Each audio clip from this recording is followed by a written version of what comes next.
Sergeant, are you telling me that the money Bono wanted to invest with me came from the sale of narcotics? How much trouble am I in? You're in a lot of trouble, Gloria. Police officer, freeze! It finally penetrated my thick skull that I could go to jail forever for what I'm doing for you. It'd pay you to be friendly, you know what I mean.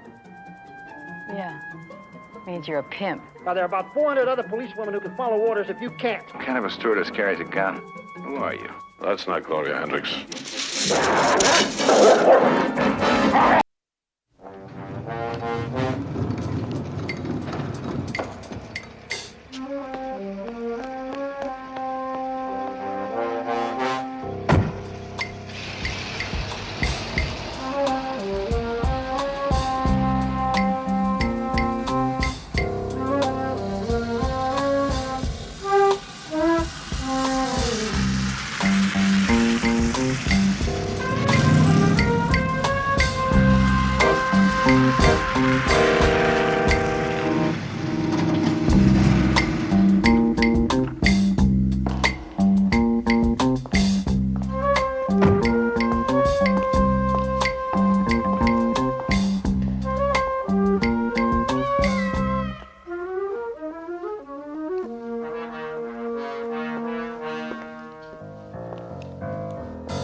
Hester. I bet you thought I wouldn't make it. It hurt bad. You're gonna be all right. You know that, Hester. I got it. I got it. 7. 11. Is that an address? He's a social conscience type, hires ex-cons. Her husband's one. He works there, too. He overheard a lot of talk about a shipment. Passed it on to her, and she was trying to pass it on to me. What's Hester's old man's name? Willie Roper.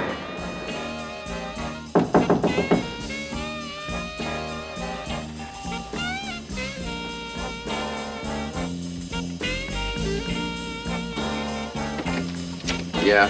Mr. Roper? Mm-hmm. Sergeant Anderson. Oh, yeah, you're a friend of Esther's. Just a minute.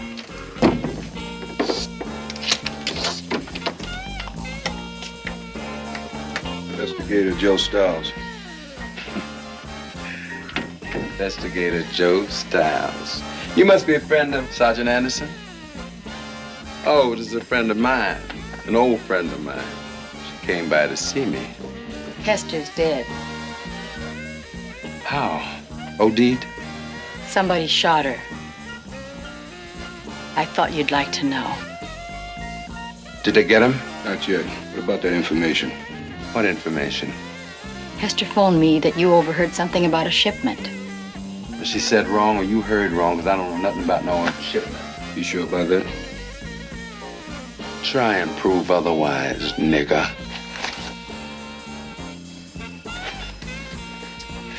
Here. See that she gets a decent headstone. She earned it. And make sure that's how you use it.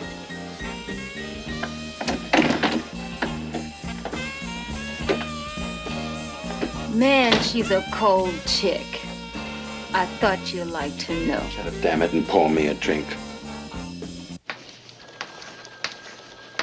Do we cut the Fed narcs in on this?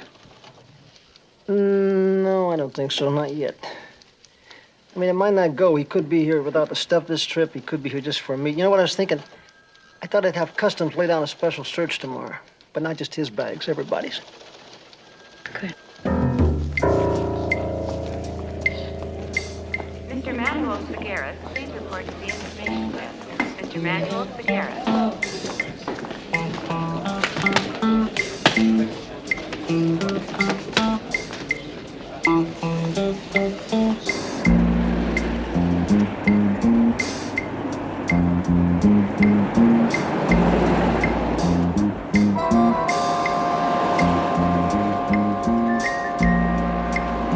Okay, made it through clean.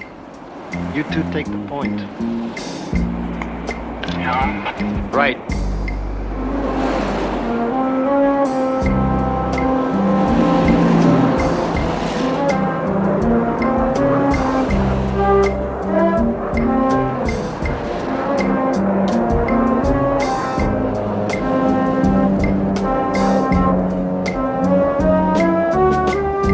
They look like button men to you, Bill? I don't know. They must be from out of town.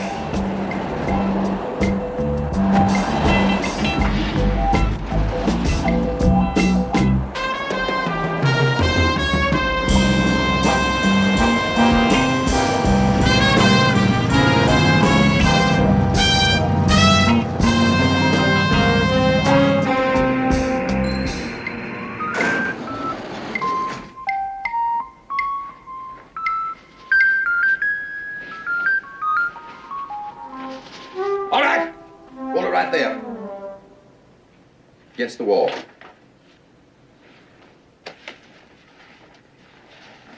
Look, you tailed Mr. Royale from the airport. We kept an eye on your car. You know, Pete, he doesn't sound like a crook to me. I detect traces of Harvard. Hubbard. What are they turning out? Crooks these days?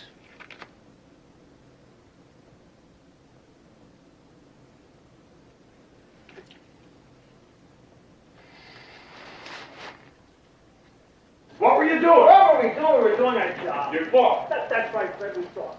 Look, what do you want? You want a formal apology? No, no cooperation. We help you guys out. Hey, Sarge. How did the feds get in on the act? Well, it seems Mr. Royal had a change of heart. He's been flying in periodically to talk to the Fed narcs. They want him to appear before a secret grand jury. I could have briefed you on Royal status, Bill. You know, this fiasco only proves that we should keep in closer touch. Yeah, Fred, you're absolutely right.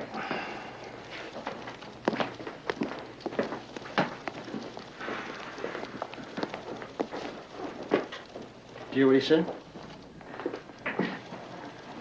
Fiasco. You hear that?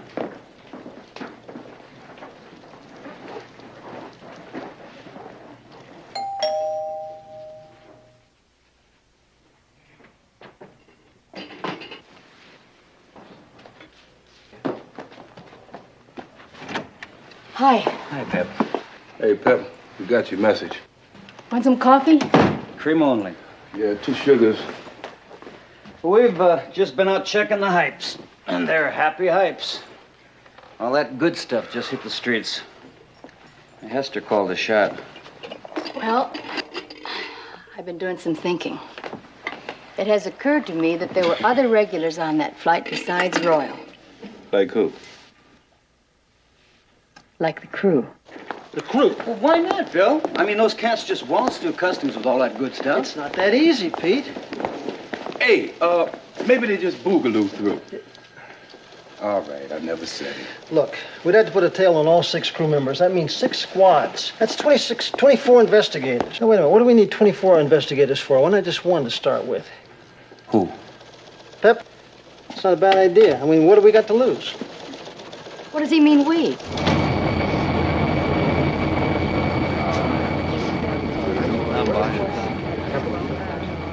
Watch out for the old goat in 17B. Oh, you mean the pincher? Nobody knows where the wild goose goes. 1 more hour and sunny, I hope, California. By the way, where are you from? Winnipeg. Hi. Hi, Matt. Hi. You're both invited. We accept. To what? Captain's throwing a party for Sherry right after we land. One of our stews back in coach. She's leaving us to marry a rich Texan. You'll come? I'd love to. Good.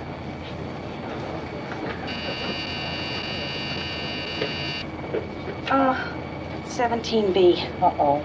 Better put on my iron pants. Oh, by the way, if I didn't say, welcome aboard, Eve. Oh, thanks, Gloria. Good luck. Thanks.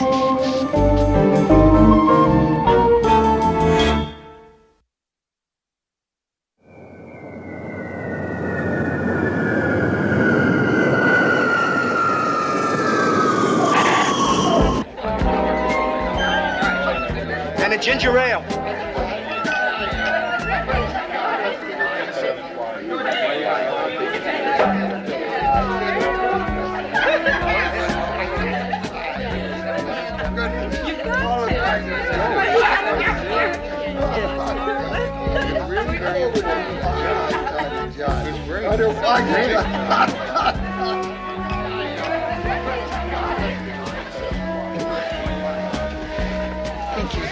You sure I can't get to something stronger, like maybe a root beer?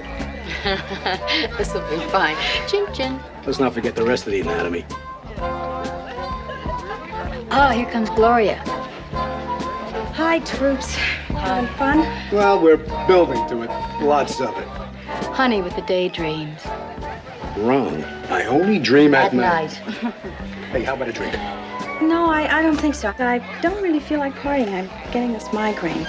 I think I'm just gonna go on into the hotel and I'll see you guys later, okay? Okay. I'll be right back.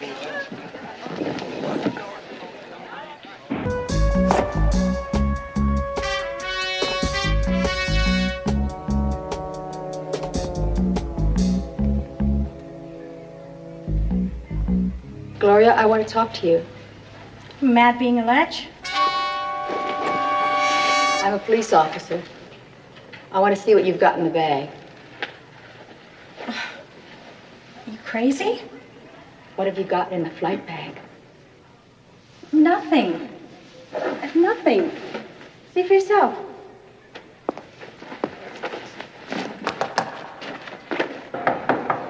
Open the door. I'm not playing any games, Gloria. I want the junk. You don't have anything on me. Gloria. There was this passenger, and I met him on an overnight to Montreal. And we became intimate. And then I woke up one morning in a motel, terribly hungover. And I think now I was drugged. And he had taken some photographs of me the night before. Could have gone to the police. I thought about that. But he gave me a choice, either $1,000 per delivery or those photographs thumbtacked to the bulletin board at Air Flight. So you took the $1,000. Well, he said there was no risk. If I tell you everything I know, I mean, that'll help, won't it? All right, Miss Hendricks. Want to tell us who you make your deliveries to? I don't know. I put the bag in an airport locker, and then I put the key with Scotch tape in the slot of a cigarette vending machine, and that is it. And then I leave.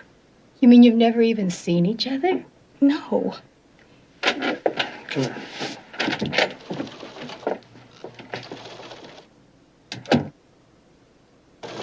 Now, look, I know what you got in mind, but somebody in this town's gonna know her. Maybe not. She was recruited in Vancouver. I'll be wired. If the roof falls in, you'll be the first to know.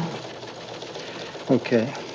But first, we cut the junk down to 10% and make the switch. Then you're on your own.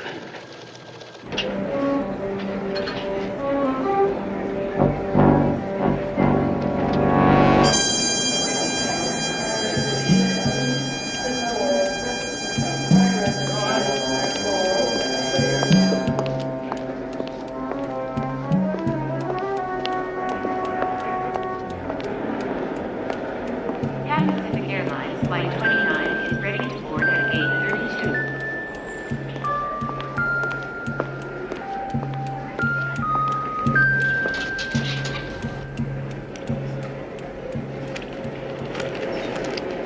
Wrong locker.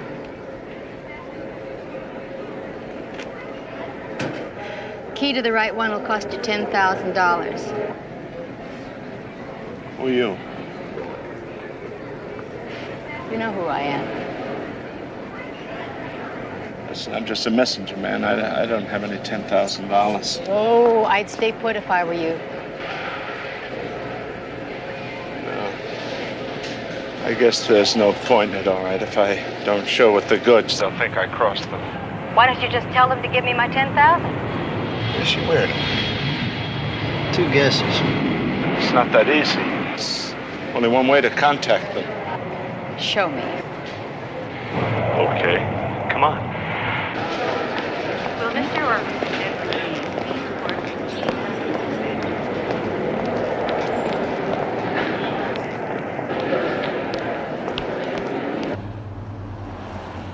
It's a drop. A drop? Yeah, a place I leave the stuff to be picked up by someone else. I don't meet him, and he don't meet me. My only connection is a voice on the telephone that tells me what to do. This guy's a dead end, just like that Hendricks girl. Either that or he's a hell of an actor. All right, we'll leave a note with this drop telling them what I want and where to find us. By the way, what's your name? Oh, Harold Miller. Hi, Harold.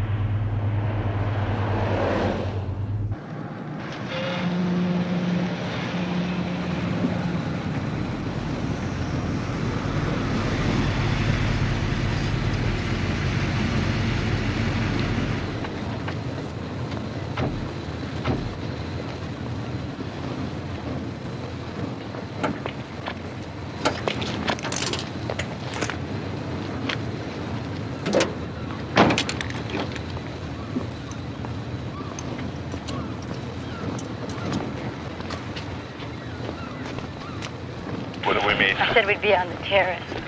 Pete? Right.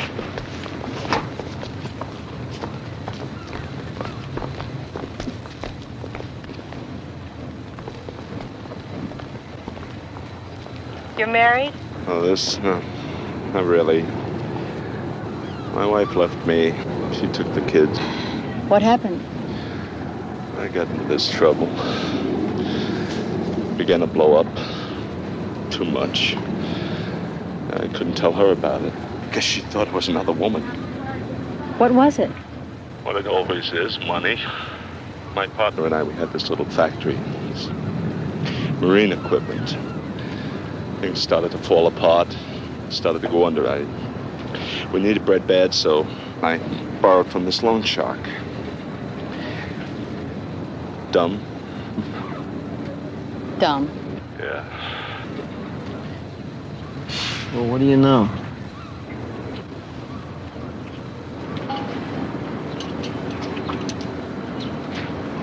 Scrap Iron Simpson. What do you mean, the fighter? Except they should call him Canvasback. Great left hook, glass jaw.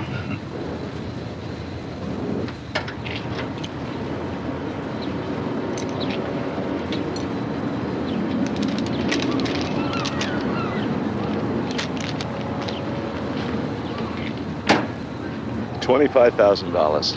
I already paid that twice on interest without even denting the principal. Why don't you just tell him to get lost? Yeah, my partner tried that. He died while crossing the street. Said it was a hit and run. Hit and run.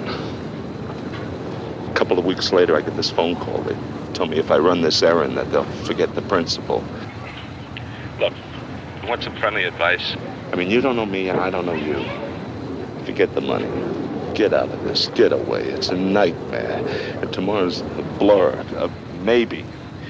Why don't you get out? I told you before. Already hooked into it. There are times when I wake up in the middle of the night and I'm sweating and I'm thinking about the day that I'm going to sing to that grand jury. Gentleman at the bar would like to buy you a drink. Gray suit, striped tie. No, not you, my man. Why don't you stay here with me and sort of enjoy the breeze?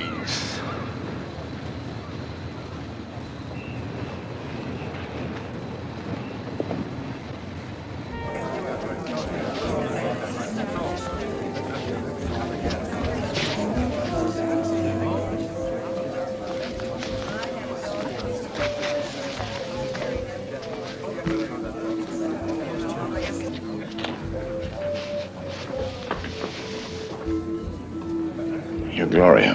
He says, and she says, fly me. You want a drink?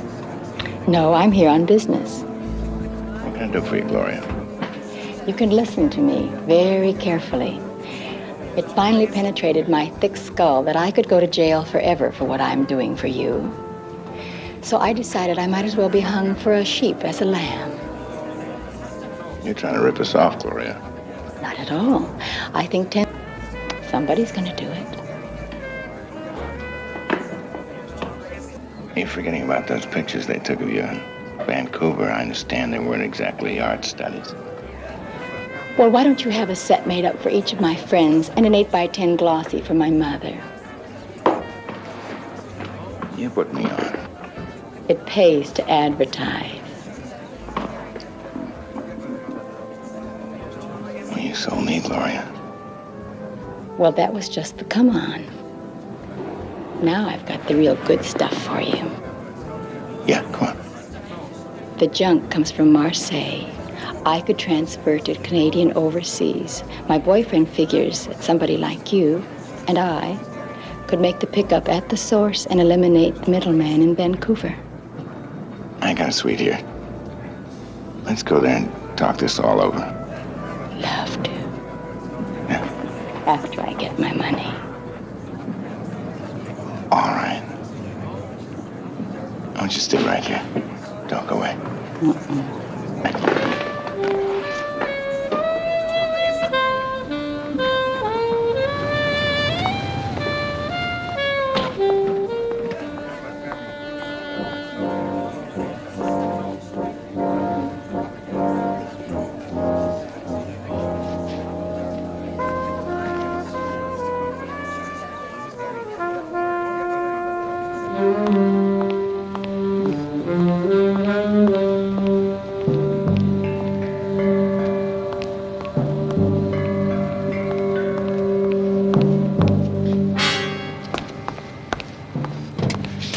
Tony Bonner?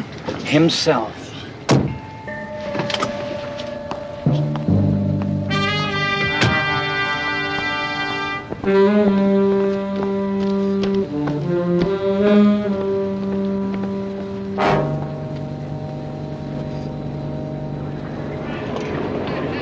Condominiums is a coming thing. I'm starting another in Rosewood tomorrow. When do you go public, Lester, so that we all can get a yacht like this?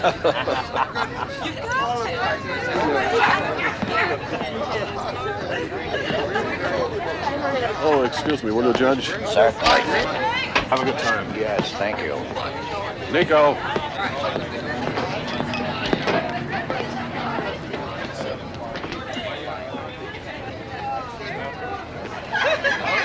Did I tell you that you are the most gorgeous thing I have ever seen? I don't like it. It's the first time anyone's gotten to you. But we could use it. She's a very smart girl. Did Miller meet you too? No, it's Simpson. Listen, Miller, he's getting nervous. All right, mention that to Simpson. He's the one who mentioned it to me. Listen, by the way, this stewardess, she's a very foxy chick. You know, you're giving me ideas. Giving you ideas? Privileges of rank, Tony. Oh, Miller will have to go. Here, 10,000. Tell her she gets the other half at the delivery. When things quiet down, I want you to bring her aboard. Maybe after you talk to her, you'll agree with me that she's a... Tony, we'll see. After I interview her. All right.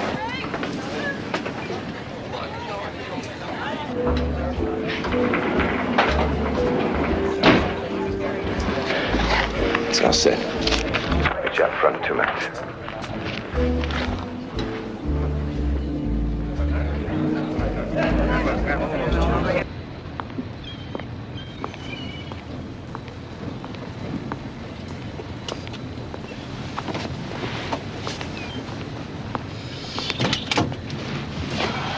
Big yacht. Don't know who he contacted went below, but the tub belongs to Lester Hummel. Willie Roper works for Hummel Construction. Coincidence? Maybe. Let's just run Hummel through criminal intelligence. That's one.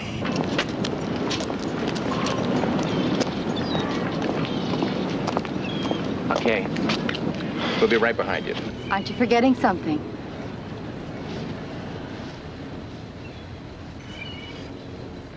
You get the other half when you deliver.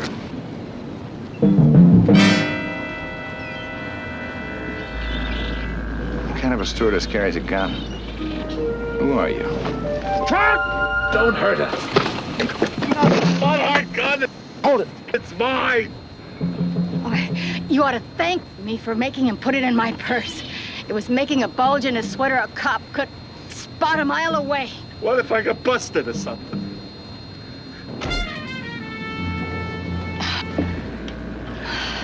All right, pick him up.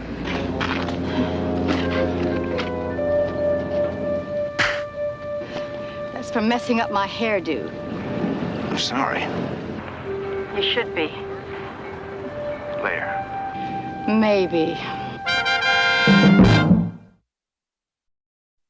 Thanks for bailing me out with those creeps. Who are you? Name, rank, and serial number. Are you the police? That was just a joke. That gun was no joke. I told you I'm down here on business, serious business. Now, maybe I've seen too many movies, but I thought I ought to have a gun to protect myself, if necessary. Information from intelligence. Hummel, Lester, charged labor racketeering, New York City, 1959, acquitted. Charged embezzlement, construction outfit, Chicago, dismissed, lack of evidence. His company, Hummel Construction, borrowing $3 million from the Truckers Alliance Pension Fund, 1974.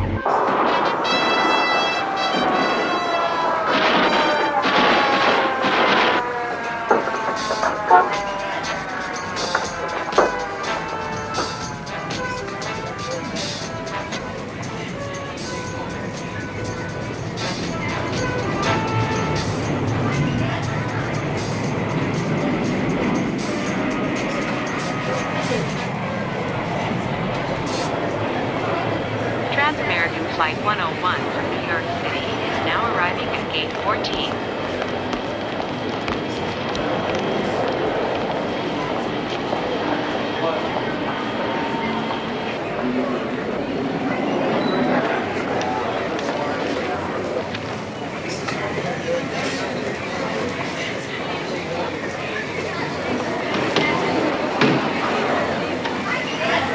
Will all members of the Williams Travel Club please assemble in the Captain's Lounge?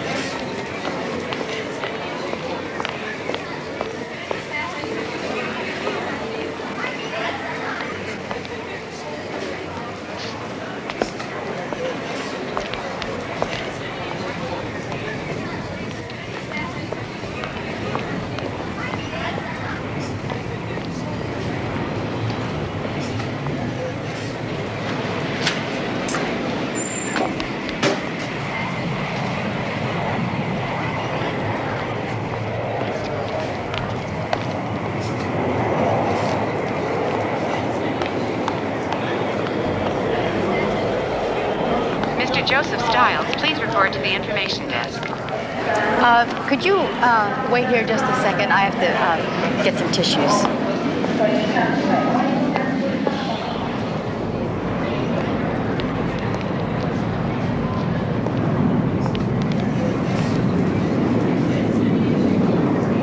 Hummel? Lester Hummel. Yeah, I know him. In fact, I tried to hit him up for a loan. He turned me down. Then, out of the clear blue sky, your friendly neighborhood loan shark called you. Yeah, he said that... Do you mean to tell me that Lester Hummel put him up to it? Man. Well, who would have believed it?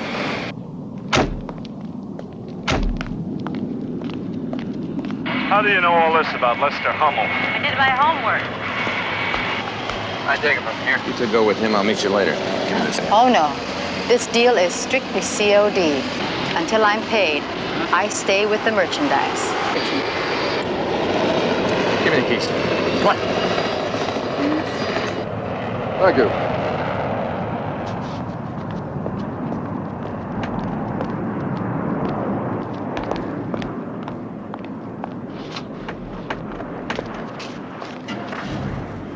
George, I'm with you. Yeah, I'll stick with Pepper. You two take Simpson and Miller.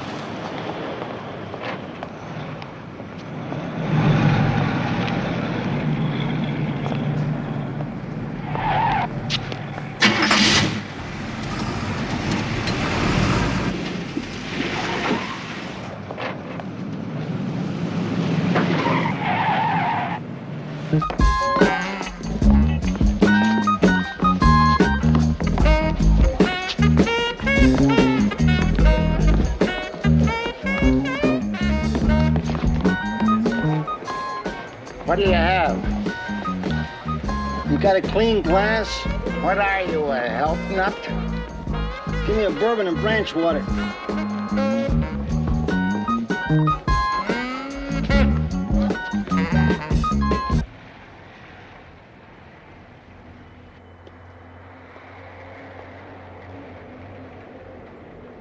Where are we going? Just walk straight ahead.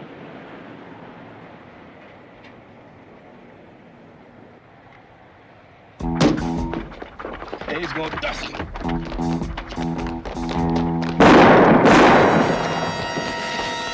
Police officer, freeze! Drop the gun. Drop it! Turn around, turn around. And slow, buddy. Slowly. No! Don't shoot him, we need him.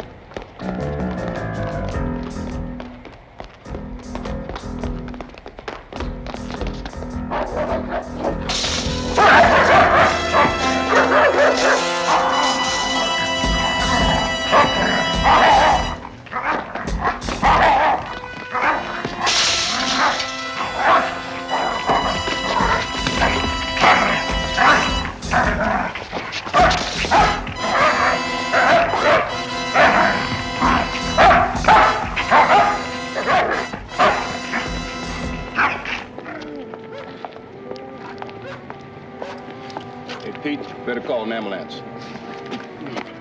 Mr. Miller, we're gonna have an ambulance.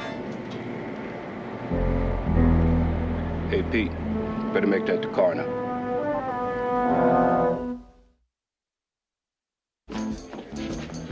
We being stood up, lover?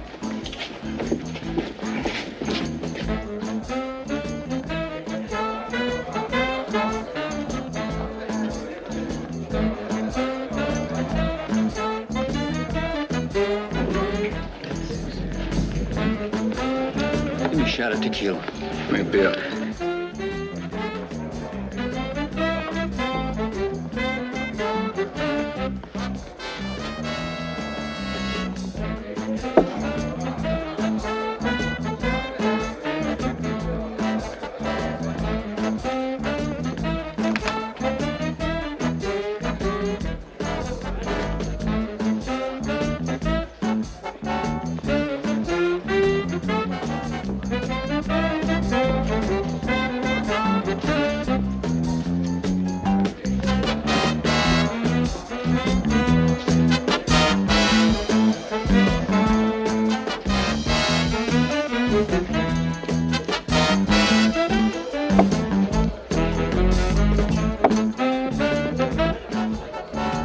You still got the flight bag.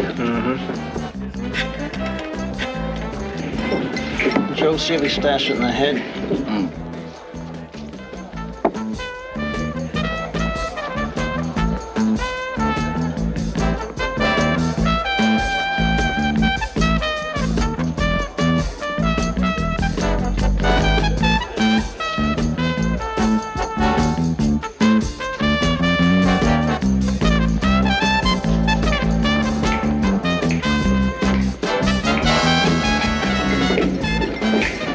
Still has it. I think he's setting up a meet now. Maybe you already did. Been in with him?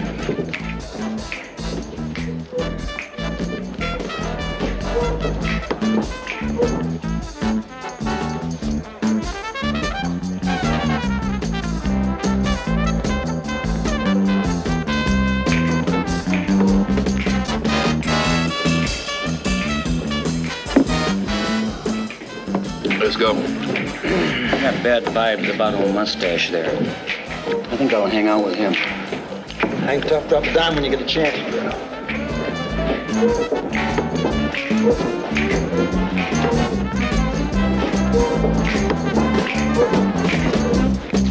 Marina, why all that jazz at the bar? S1. Go ahead, S1. I'm requesting backup units. Stand by vicinity of the Marina del Sol restaurant parking lot. Tell them to await my signal before entering the lot. Also, have another unit meet Royster, assist in the surveillance at the bar.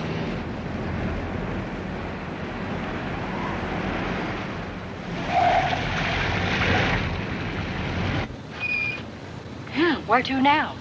Dig yachts? I don't believe it. Hummer wouldn't take that junk aboard in a million years. Doesn't make sense, unless it meets the sea. George, call in and have the harbor patrol stand by with a boat. Then have them move the troops up to here. And quietly. Let's go. That's it. You're about to meet the connection. He wants to talk to you about this Marseille idea of yours. Well, what about the other half of those bills? He'll give them to you. Oh, and he's kind of a swinger, so he'd pay you to be friendly. You know what I mean? Yeah. Means you're a pimp. Ouch.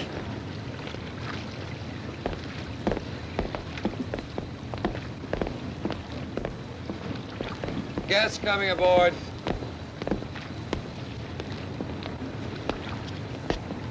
Captain, it's Gloria Hendricks, the little stewardess that's given him so much trouble.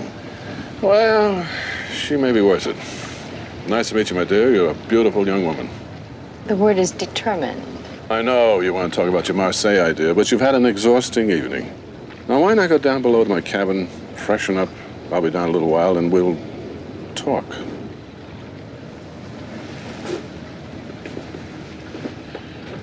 Tony, I don't know.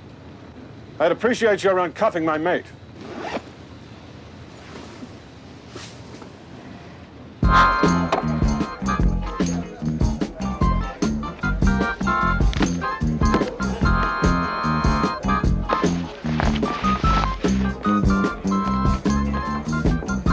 And I want your badge number. 4983, Sergeant William Crowley. Well, Sergeant Crowley, I'm sure it's been an honest mistake. I think an apology will be enough.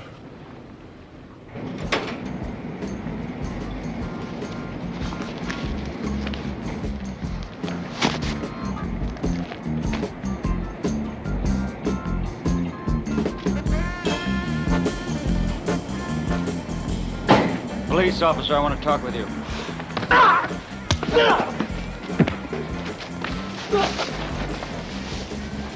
You ain't going nowhere. It's probably what you call our best night. Almost clean, and we lost Harold Miller. Lost him? Yeah, shot. Probably the same guy that dusted Hester. But they're interrogating him now. Come on, Pep, let's go. S2 to S1. Come in, S1.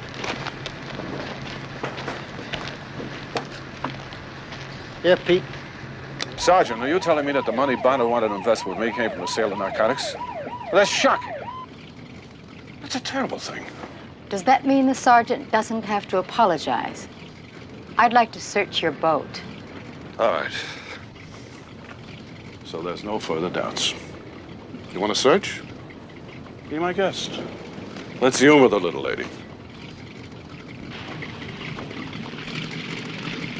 What were you going to do with me, Mr. Hummel? Little fun and games before I got the Harold Miller treatment? Oh, come on, that's nonsense. Although I grant that Bonner said he was going to bring along some swinging stewardess. Who expected the rest of her payoff for delivering junk? Still nonsense.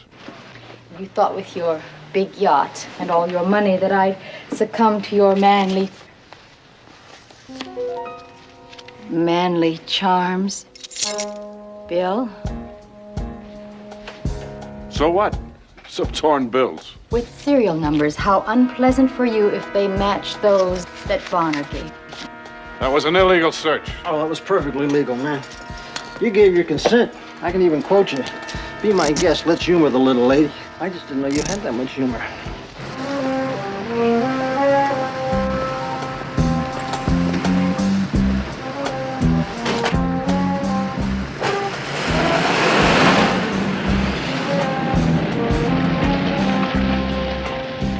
Evening, Bill. Nice bust, huh? Well, it's not much by your standards, Fred. Just 6 kilos. Why didn't you cut us in? Well, I would have, Fred, but it looked like it was going to turn into a, well, I don't know, a fiasco, and I just didn't think you Fednar should be involved in a thing like that, you know what I mean? Appreciate it, Bill.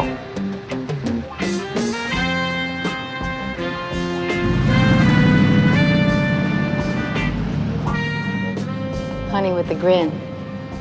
Yeah, how about that?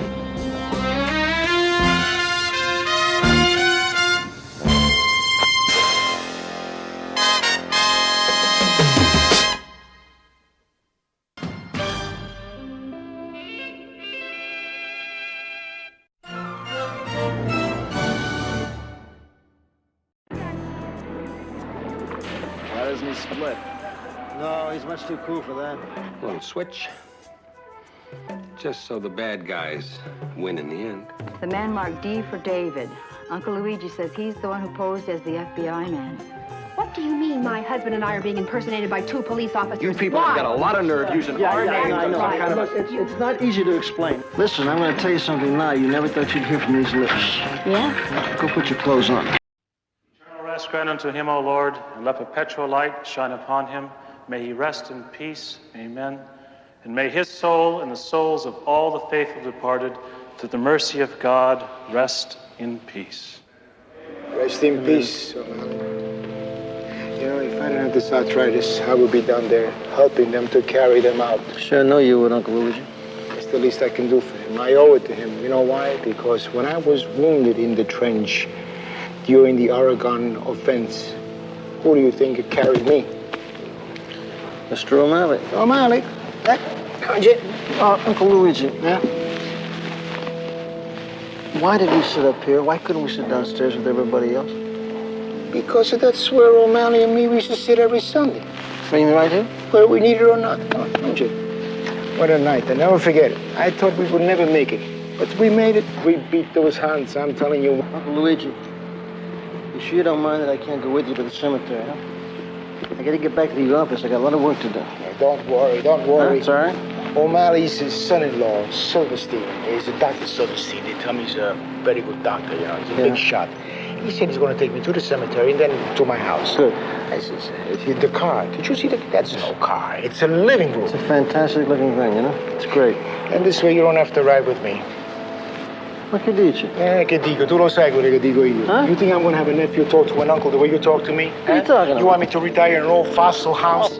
Oh, come O'Malley went when he was 80, didn't he? Didn't he go into a home when he was 80? He told you it was very nice. You told me that yourself. He said it was very nice. I said it was all right for O'Malley, but not for me. Watch your step. Oh, and O'Malley's not Italian. What does he know about food? God rest his soul. He knows nothing about food, but I do, because I like to cook. That's why. Luigi, I told you, Mrs. Tedesco says she's on this fantastic place for her aunt. They got a great Italian kitchen. No, but tu mi devi capire. You have to understand that I want to eat the food when I want to eat, if I want to eat, why I want to eat. I want to be free. You are free. It's not a prison, Uncle Luigi. No, because I have to tell them when I come in and when I... No, the money that I got in the bank, and you know that I got... I know you got the money I can take care of anything. Yeah. I could even take care of you. Sure. You're getting soft, you know? Yeah, I'll give you soft. You better watch yourself. I don't take any wood nickels. Yeah, and don't do anything I wouldn't do, right? Wise guy. Huh? And that's not for you. It's for my girlfriend, Sergeant Pepperoni. How she is when I call her Pepperoni. How is she? She okay? She's fantastic. I don't know why, but she sends you her love. This jacket, look at the way it fits. It looks like you got a bag of marshmallows. What do they give you? A baseball bat with that, huh? Go on. Dottore, aspetta un po'. Ci vediamo fra poco, eh? Bring him down. Okay. Keep those arms. Keep them up straight. Okay.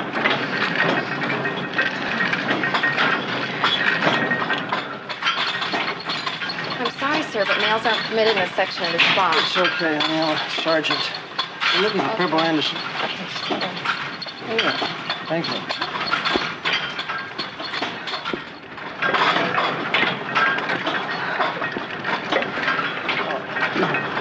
Yeah, that's a little too heavy for you. Let me fix that for you. Make it a little lighter. There we go. Now try it. William! Oh, hi, Pep. What are you doing here? That's the police commissioner's daughter. Excuse me. Can't you read that sign outside. It says women only. Well, that's female chauvinism. That's the word for it. How come we never see action like this around the office? How come you never just pick up the phone and call me when I'm at the gym? Listen, I'm going to tell you something now you never thought you'd hear from these lips. Yeah? Go put your clothes on. That's new. What's happening? We got to get to the airport. Janacek took an earlier flight than he had booked himself on. We got to get out there so we can serve him those little papers.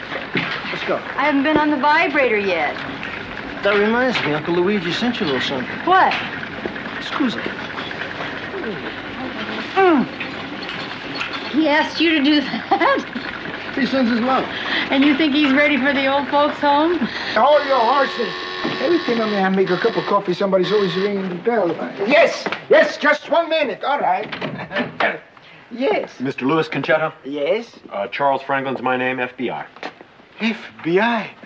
And I am Mario Zeta. Oh, see, Zeta, the Italian. Oh, yes. I am Italian too, My you know. grandfather's side. Oh, very nice. Won't you come in, gentlemen, please? Oh, this is charming. Would you want some anisette? It's homemade. No, back Good to the stuff. old days. Some Oh, no, espresso. No. Thank you, Make nothing yourself at all. at home, No. please. I am one of the vice presidents of the Baines Savings and Loan. Oh, that's my bank. That's where I do business. Yes, around sir. the corner, Kravtsov, sir. Does that name mean anything to you? Kratzel. I call him Lenny. I can't pronounce his last name. The wife I gave birth to 2 boys. That's the one. He's a nice fellow. He's the teller at the bank. Yes, I know. Leonard Kravtsov. I'm afraid I have some disquieting news for you. Oh, no. The officers of the bank, with the help of the Bureau, are in the unhappy position of having to investigate Mr. Kravtsov. Why? Well, there's a strong possibility that he has been embezzling some of the funds. Even possibly some from your own account, Signore. My money? You think he's embezzling? He take my money out of the bank? Oh, no. If it is true, you will get all your money back, every penny. I promise it. But we need your help. $18,643 plus interest. My life saving. Mr. Zeta, I want to know about my money. Exactly. Now, what the FBI wants you to do is to come with us now. Go down to the bank. We will wait while you close out your account. All the money? This will help with the FBI? Yes, sir. Every penny, and in cash. Are you sure you want to do this? This is all your money, every cent you've got, Mr. Concetto. It's my money, my every cent. Just like you say, Mr. Kaiser. You put the money right in here. Now. But don't let me raise my voice. You get the cash just like it says in the slip. Get the money and count every cent in front of my very eyes. But I really don't think that you should get it. Qual Hey, tesoro, come vai? No, of course your nephew's here. I'm always working hard. What's up? Guess who worked with the FBI today? I don't know. Who? Fanny Fox? Elizabeth Ray? I don't know. Tell me. I work with the FBI. Hey, we catch a crook at my bank. How do you like them apples? What are you talking about? This bank teller, you know, he, come si dice, he embezzled all of my money from the bank. Well, and these 2 men, one very distinguished from the bank, and the FBI, they come here to talk to me, And they asked you to withdraw all your money from the bank while they investigated? That's what happened. Hey, that's the way you catch a crook. Methodically. And you come right away, huh? We'll have una celebrazione, and we do something that you like, okay? Yeah, I'll come right over, Uncle Luigi. But I think I just lost my appetite. You know, you people, I don't think you hear me too good. I said Zeta. Mario Zeta. Zeta. Uncle Luigi, what does Zeta mean in Italian, huh? Silk, right? Okay, now look, these con guys, they're very shrewd, they're clever. They get their kicks out of leaving their trademark on their work. A guy becomes Italian, so he changes his name from Silk to Zeta. Golly, Yeah. Hey, Randy, come in. This is Randy Carroll from our Bunko division. This is my uncle, Mr. Conchetti. Mr. Concetto, about what's happened, I'm very sorry. Hello, Mr. Sorry. Meet Mr. Stupido. Is that the picture? Yeah, this is Chamberlain. He's slick and he's fast. I think he's our man. Luigi, come here. I want you to look at this. Please. No, Uncle Luigi, come on now, look at this. Just take a minute. Come on, look at that. Is that the guy who took your money? No. Huh? Gesù, Giuseppe Sant'Anna e Maria, this is not the man. Well, the man that I said to you before is much older. He's got the mustache, distinguished. He's Italian. This guy's a crook. This is not the man. Okay, I'll take you home, Uncle Rich. No. You give this to the young lady. Say thank you very much, and you'll be alone. Thank you.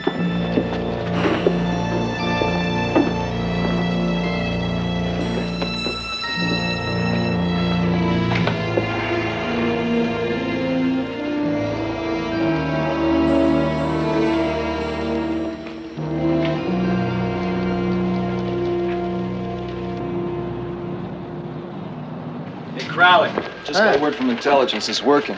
What's working? Chamberlain and 2 of his helpers have just flown up to Bradford Springs. Oh, yeah? Got a reservation at the Ray Hotel, booked as Mr. Samuel Ingersoll Leonard Kent. Can you believe it? I believe the initials, S-I-L-K. Yeah, now he's got his front money, so I'm all set to move. Hey, Randy, count Pep and me in on this thing, will you? I got a personal score to settle. I'll clear with Parks. Great. Yeah. Now I got to work out the money angle, but I'll sweat that. Don't you worry about that. Yeah, okay. Yeah, I've got to find myself a wife fast. We've set Chamberlain up to be on the lookout for a Mr. and Mrs. Collins, rich and classy.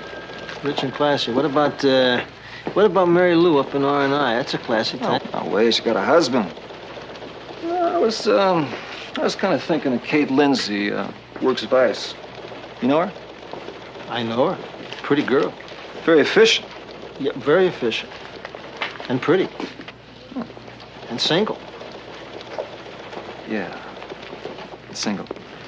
Yeah, well, but very efficient. Yeah, I said that. See ya. And single. Mr. and Mrs. Larry Collins? That's right. From Coos Bay, Oregon. Oh, yes. We got your wire. I'm sorry there are no suites available at the moment. Only choice doubles. See what you can do, okay? See, this is our second honeymoon, and there's nothing too good from a bride here. I'm sorry, Mr. Collins. There's nothing else available. Oh, great. First my luggage gets lost on a flight. Darling, we can't fight fate. The man said a double. We settle for what he's got. And don't worry about clothes. I'll buy you a bikini. Thanks a lot. I need a dress. First things first. We'll take it. Room 408, please.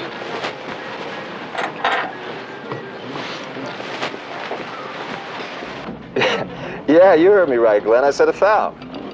On to Copo and the third to show. 1,000.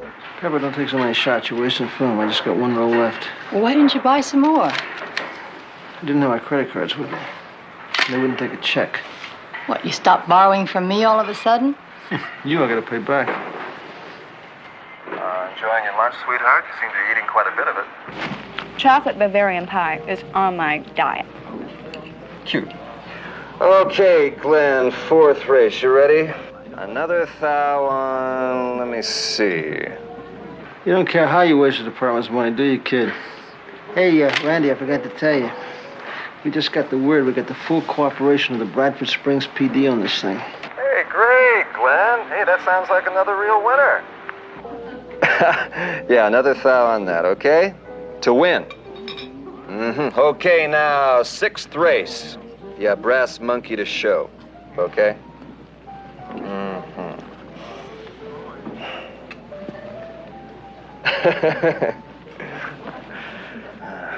Okay, Crowley, we can knock it off. Our audience has just walked out on us. Yeah, I can see that. Okay, nice going. Right. We strike out? No, Chamberlain's still circling the field. He just hasn't landed yet. But when he bites, you'll know it. Sweetheart, you can stop eating now. Are you kidding? Very rarely do I get to eat caviar and duck l'orange. Hey, I've got a terrific idea. Let's go up and take a little nap. I got a better idea. Why don't you go up and take a little nap? And I'll go do a little shopping, buy a few clothes. Alone? I think it's a rotten idea. In the interest of the police department, I'm going to go along and protect Crowley's bankroll. Well, my dear, you have been most helpful, and I do thank you so much. Right. Goodbye. This guy checks out okay? Mm-hmm. Gentlemen, that was Mr. Lawrence Collins' secretary in Coos Bay. Turns out our pigeon's family owns a plywood mill. Although he and his wife are on vacation, they can be found, believe it or not, in this hotel. So, the operation is go. All right. Think you'll buy it, sucker? If there's one truism, Ralph, in this life, it is that people with money always want more. And if there is another, it is until we are through, no women and no liquor. Do I make myself clear? Hey, well, in that case, I better give Cindy a call. No, you can do that later. I've got to reach Harold in New York, just in case they check up on my credentials. You guys don't have to let any grass grow under your feet. Lobby and patio. Well, let's get on it. You know, I'm beginning to enjoy playing with this thing. Huh? So the hint for your birthday? Or Christmas. Well, I guess that's it for now. Where are you going? To my room to take a shower. Well, listen, why don't you just take a shower here? Bill. Oh, really, I'll take the film out. We'll see what develops. See you later. Call me if you need help with the explosion. Yeah.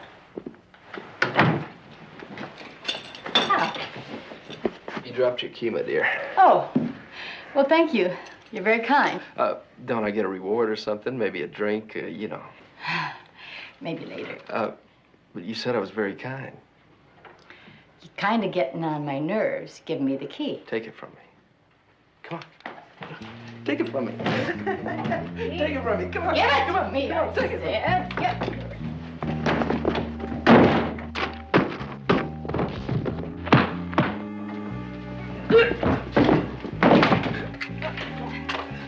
Okay, that settles it. That settles what, Sir Galahad? From now on, you're staying here with me. One more trip like that, you could blow our cover. I have a feeling I'd have been better off with him.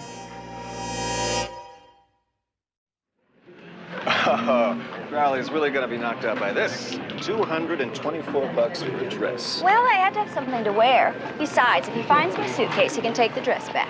I thought I heard the ladies say no refunds or exchanges. Well, then he's stuck with the dress. Where are you going?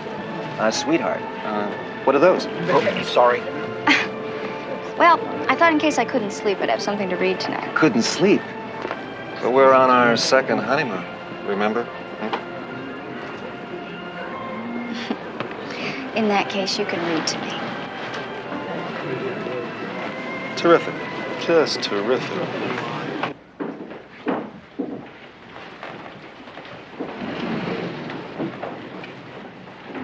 What's the matter? My pocket's just been picked clean and beautifully. I lost my wallet and my key. That's terrific. That means Chamberlain's got you marked, now he's checking you out. Let's give him plenty of room. Okay? Yeah, fine. Sounds good. It's getting better and better, I tell you. What are you doing? Trying to get proficient. You know, they're a great-looking couple. Let's see what you got there. Want to get some good pictures of them. You know what would help this? Uh-uh. Took this off. Where are you going to call this shot? Midnight in the coal chute? Answer the phone. Hello. Yeah, Pete, what's up? When? How is he? Pete and Joe found Uncle Luigi unconscious on the floor. Where's he now? Have they contacted his own doctor yet, Pete? No, well, let me tell you something. Now, this has happened twice before. It's his high blood pressure. Yeah. Now, just tell the doctor that. Okay. I'll hang by the phone if it... Yeah, give me a call, will you? Is he going to be all right? I think so. It's his high blood pressure. It's been brought on by all this aggravation. We're talking about bad timing. Bill, why don't I go back? You're more important here than I am. And if anything happens, I'll call you and you break off, all right? Would you, Pep? Do you mind? I love him too, you know. I'll get your reservation on the next flight. Damn. They don't have a suite yet, or your suitcase hasn't shown? Both. Hey, look, it's not that bad. I don't mind sleeping in the buff, so you can have my pajamas, right? Wrong. Who is it? Mr. Kent, I'm a guest here. I have something that I think belongs to your husband. Pull up. You found it. Outside the elevator on my floor.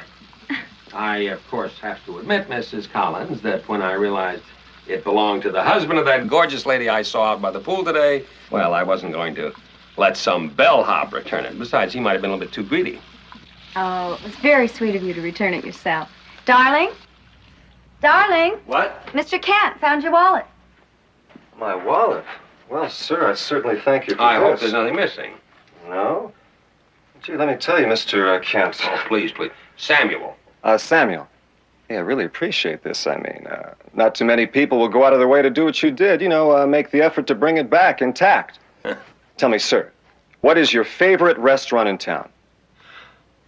Well, I usually dine at a supper club called L'Etoile. Then that is where we're asking you for dinner tonight. That's a super idea. All right, I'll accept. But on one condition, that you are both my guests. All right? All right. Terrific. 7 o'clock tonight in the lobby. You got a deal. All right. Bye-bye.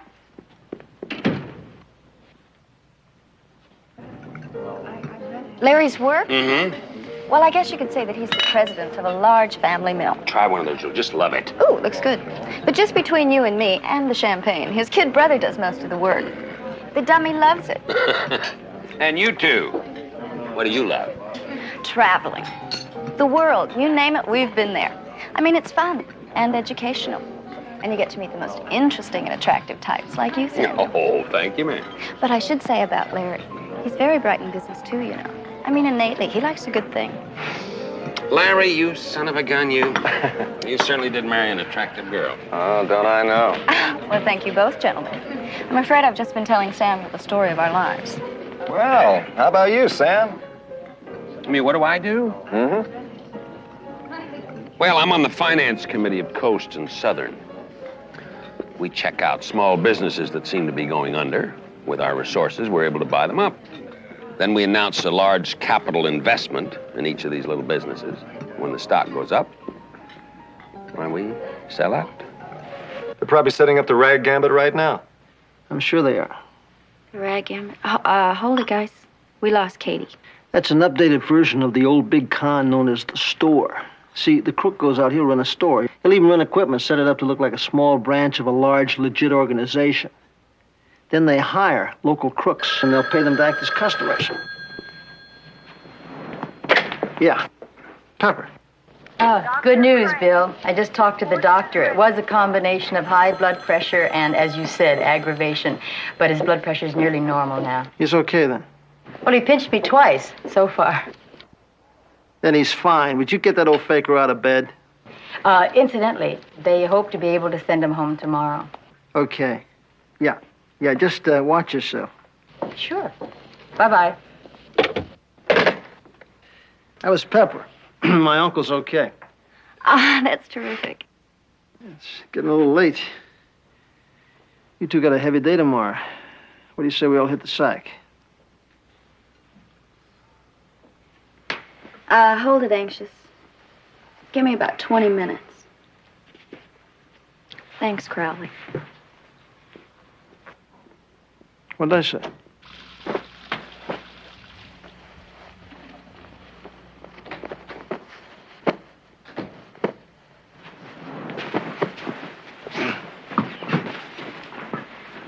Where do you think you're going? To bed. Where else? Fine. I'll take the sofa. Well, look, wait a minute. I've got a bad bag. Hey, You see it's okay. Like I said, boy takes bed. Jane climbs into sofa tree. Problem solved. Case is closed. Officer Lindsay. The bed. Thank you. It's okay.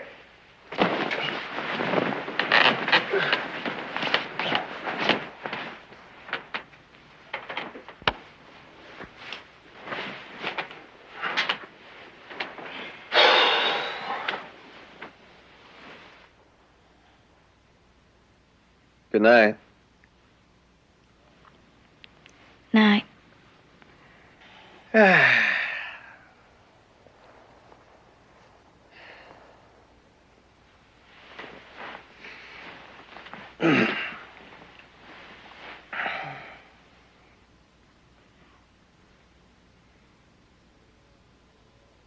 So, what do you think of Vice, huh?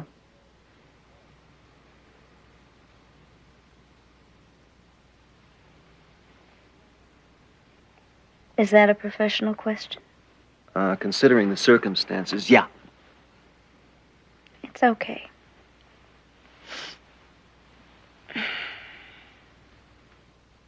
Uh-huh.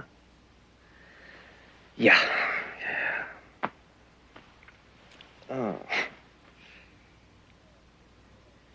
Well, is that okay or terrific okay, huh?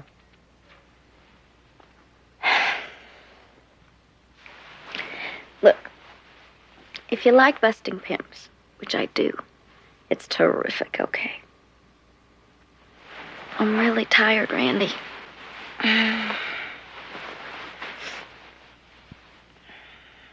Hey, I'm not tired. Come on, tell me more, huh? You, Vice, you. What is Vice?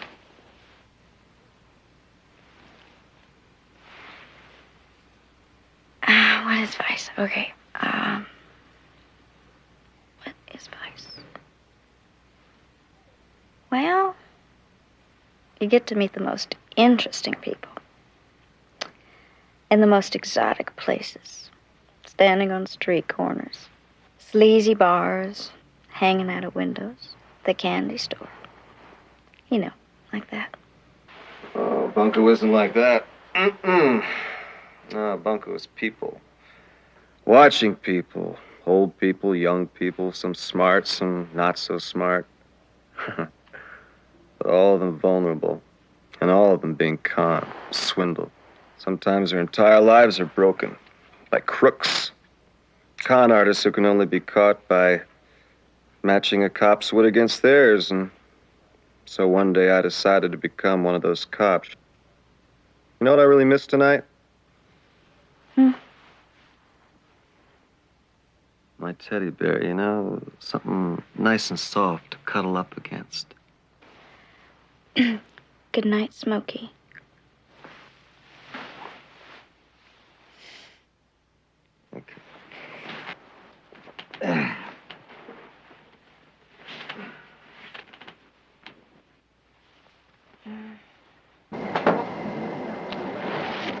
Where are those reports? Come on. Yep. Put this over on table 3, will you? Make it look nice. That's the boy. Yeah, that plant's fine, honey. Thank you.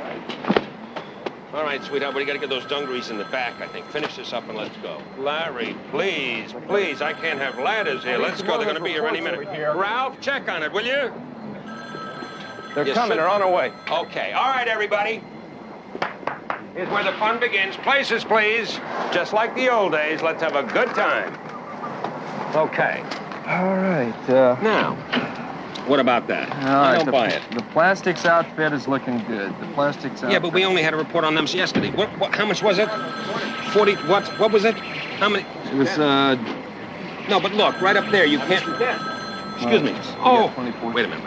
Thank you. Hello, friend. My, you're just in time. Would you believe it? Hello. Good to see you. Nice to see you. Madhouse here. Forgive me. I just put $20,000 on Harrod & Spencer Chemical. And I think that might be a good spot for you. But I think you should go in a little bit smaller. Would you say, what, $1,000? Well, that's fine with me. Good. Charlie, on that Harrod & Spencer, give me another 1,000 right away before they change it.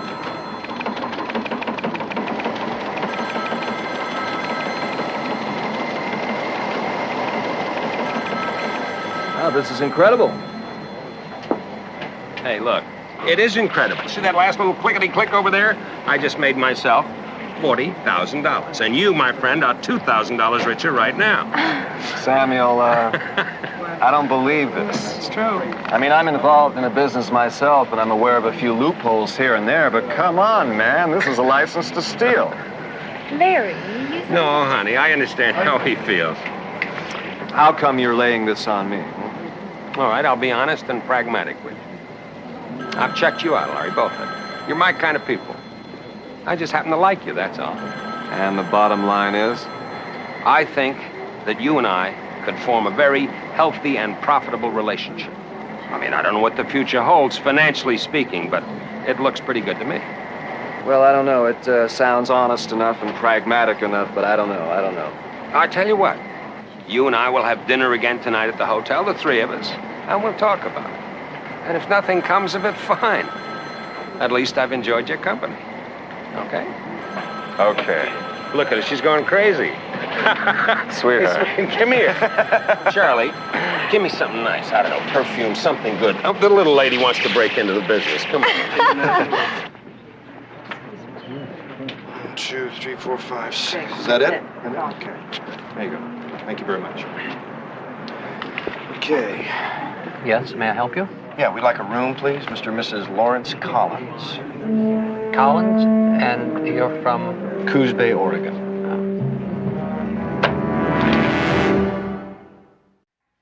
What do you mean my husband and I are being impersonated by 2 police officers? You people Why? have got a lot of nerve using our names I on know. some kind of Look, it's not easy to explain. Now, you see, we were told that you were in Mexico.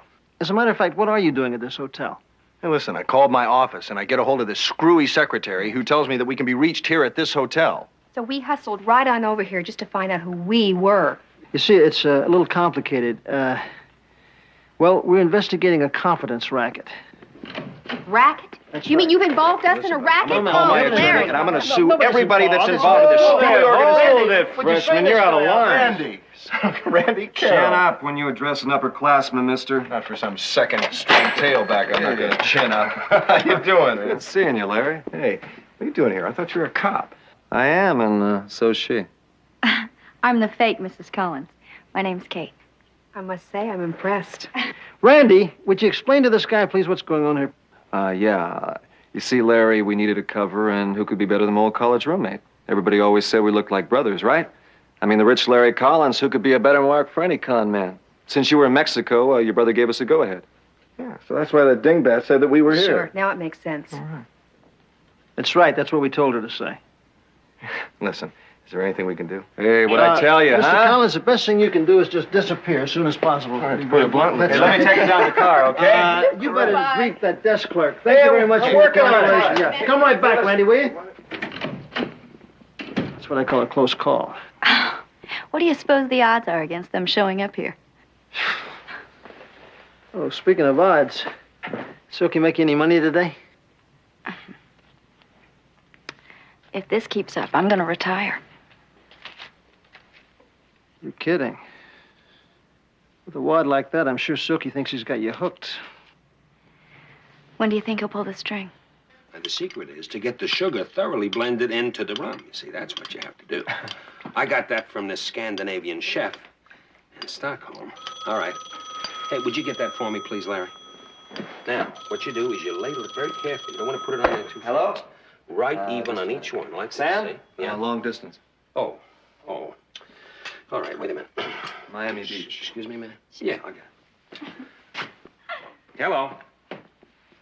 Yeah? Yeah, this is Mr. Kent. Oh, yeah, put him on. Selig, what's up?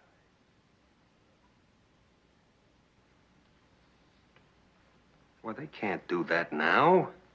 Look, can't you stall him for just a little while? But listen, you can block it for 1 full day, can't you? Yes, the whole bundle, 100,000. I'm buying the lot. Look, throw him out. I don't care about Norman or any of his friends. Right. You heard it. It's our last chance to make a big killing. They are taking Atlantic Minerals off the board. We'll sell out at 50,000. You'll make 300% net profit on your money. You in? Larry, that much. And tax-free. And we can't lose, can we, Samuel? No. I didn't quite say that. But I think the odds are stacked pretty strongly in our favor. Larry? Sure, why not? Of course the money will be marked. Tell them they'll get it back. Tell them they'll get it back with a nice dividend. I'm talking about Chamberlain. What other dividend? Dinner. Captain, I tell you what. You get me the 50 grand. I'll spring for dinner at Mozzarino's. That's right. Okay, thanks. Talk about blackmail. Okay, Randy. You can pick the money up at the airport at 10:30. Yeah, we'll probably end up with a caseload of worthless certificates. Then what? Then the important thing is to get out of there. Now, Chamberlain's going to have to stay there to pay off his stooges. So our locals will move in and they'll grab him with the marked bills. We got him. Yeah, we got Chamberlain. But how are we going to get your Uncle Luigi's money back? Yeah, well, we're working on that, too. Verona, please. My eyes are getting tired, please. Now, there's just 4 or 5 more, Uncle Luigi. Come on.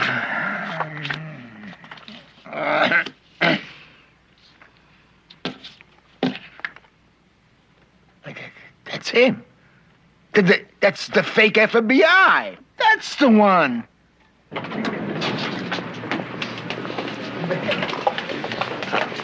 What? What is it? Do you know who that guy was? What? Who? Do you know him? Yeah, he busted me on a pigeon trot. He's a cop. Are you positive?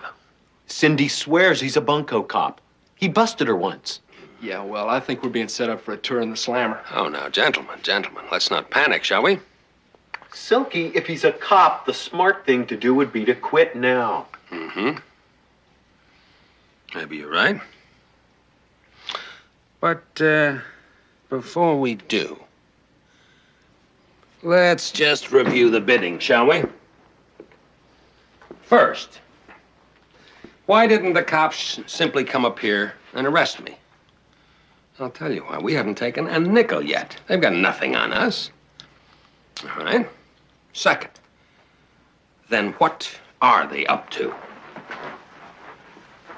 Could be a setup, using police money. But in that case, they'd have to catch us trimming the mark. In a way, they could be trying to con us. You know, it's funny, gentlemen, but in this particular venture, we could end up being the mark. Yeah, well, I don't like it. On the other hand, we know that they're police, and they don't know we know, so we have an advantage, right? All we need is the little switch, just so the bad guys win in the end. 41,000. 2,000.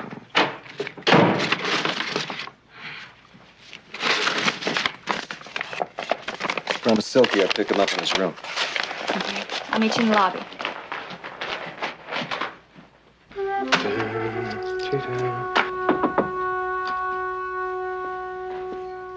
Be with you in just a minute.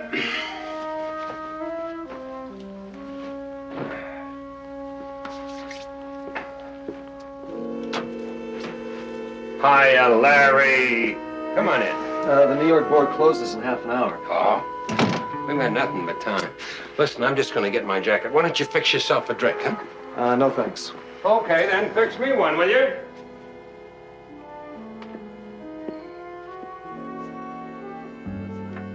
Scotch be just fine.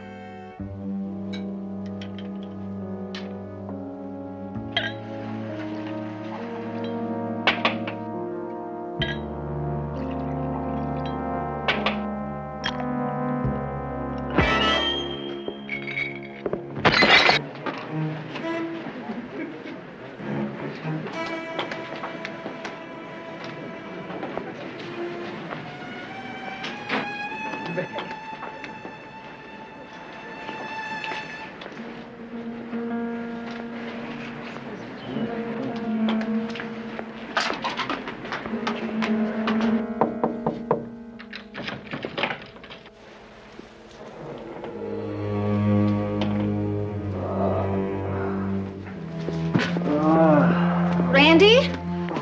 Randy, what happened?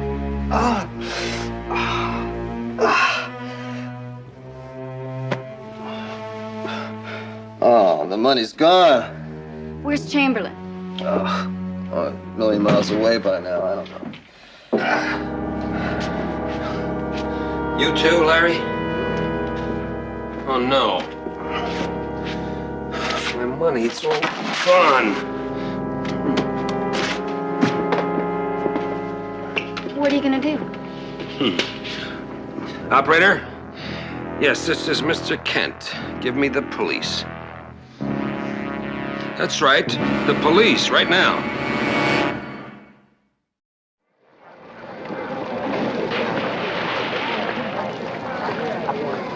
Why doesn't he split? No, he's much too cool for that. It's a lot more fun just to bluff it out. What are we gonna arrest him for? In case we want to check him out, he's got some phony front ready for us. Give him up time to make us move. Sure. He's so cool with Kate down there, isn't he? Yet I know he knows who you are. I don't know how he found out, but he found out. Guess we can't help it now. I'd hate to be around when you tell my boss the city's out 50 grand and we couldn't help it. Yeah, Randy, let me tell you something. I'm in charge of this case. Now, if any heat comes down, I'll take it. Yeah, hello. Yeah, Pep, what's up? Bill, I've been trying to get you for a couple of hours. Take a look at your copy of photograph 17. Wait a minute, Pep, let me get it. Take them. I took them already. Not those, the other ones. Take These two ones? of the yellow ones. Yeah, that was, okay, I got it, 17. The man marked D for David. Uncle Luigi says he's the one who posed as the FBI man. Is he sure about that? Just a minute. Swallow it. Get him down. He's pretty sure, but I think if he saw him in person. Pep, listen, wait a minute, let me get the flight schedule. Who's he? It's probably the guy that caught you. What? No, I was talking to Randy. There's a flight at 3 o'clock. Get Pete and Joe and get on it. Bring Uncle Luigi with you. Chamberlain's sitting it out, but I don't know for how long. Your uncle's up to it. And then some. Listen, don't worry. If Uncle Luigi can pinch, he can walk. We'll get there. Good, I'll see you later. Hey, this is beginning to fit now. Chamberlain wouldn't keep the money with him. No, D for David's got it. Well, they brought you in, too. What's new? Mr. Kent? Yes. I'm Sergeant Pinkerton. Chester Oliver Pinkerton. How do you do? spoke on the phone, sir. Yes. You want to come this way, please? You mentioned something, Sergeant, about some developments. Yes, sir. We think we've identified the man who robbed you. His name is Charles Franklin, and he's wanted for a bunco fraud in Las Vegas and San Francisco. Oh, but this was armed robbery, Sergeant. I understand confidence men avoid that sort of thing. Well, as a rule, that's true, sir, but $100,000, here we go. So you have to admit, it's quite a temptation. This man was spotted hanging around your hotel this morning. You recognize him? Well, there wouldn't really be any way that I could. He was wearing a handkerchief across his face. Well, maybe you might be able to identify his voice then. No? Afraid all I ever heard him do was grunt. Well, I think you ought to see him in any case, sir. You've arrested him? No, not yet. But we've made copies of this picture for every man on our force, and it won't be long. Well, I certainly hope so. I'm leaving town tonight. Tonight, sir? Company business. Emergency. Mr. Kent, I'm afraid you can't leave tonight, sir. You're our only witness, and we need you. Are you asking or ordering, Sergeant? Well, I hope it doesn't come to that, sir. But I would like to remind you that it's your money we're trying to get back. Good point. Very well. I'll change my plans. You can reach me at the hotel if you need me. Thank you very much. Would you two like a ride back? No, thanks. We have our own car. Thanks for coming in, sir.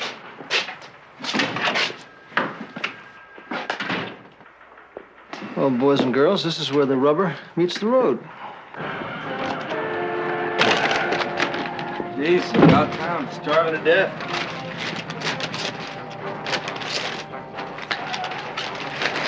Oh, come on, there's no mustard in that thing. At least you got the prize.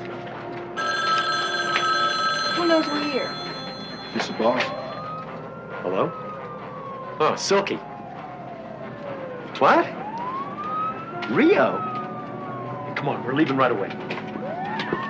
Well, look, I'll take the money with me. We'll split it up down there. What's the matter? Don't you trust me? Oh, come on. What are you, crazy? Ralph and I can't meet you at the airport. Look, don't threaten me, man. She'll be there. Who's she? You, baby.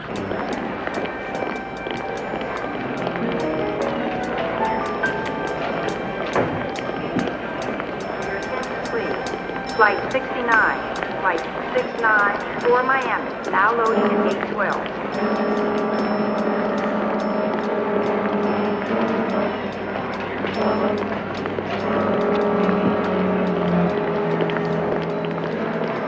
Right on the time, huh?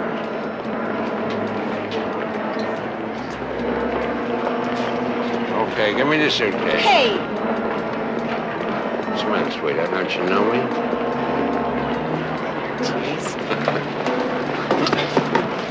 Well, after all, Mr. Kent, weather's getting a little bit warm. What are you and Chuck going to be doing? splitting up, meeting in Brazil. He and Ralph are taking a later plane. I see. Silky, Yeah? the man at 2 o'clock. Oh. He might as well be wearing a neon badge. Well, he has eyes, but does he see? See you in the comfortable man. You know it, sweetheart.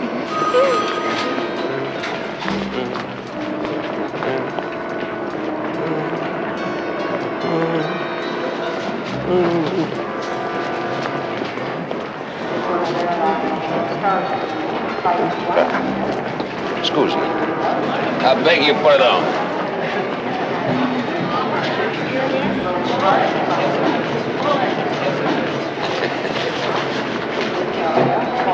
Thank you.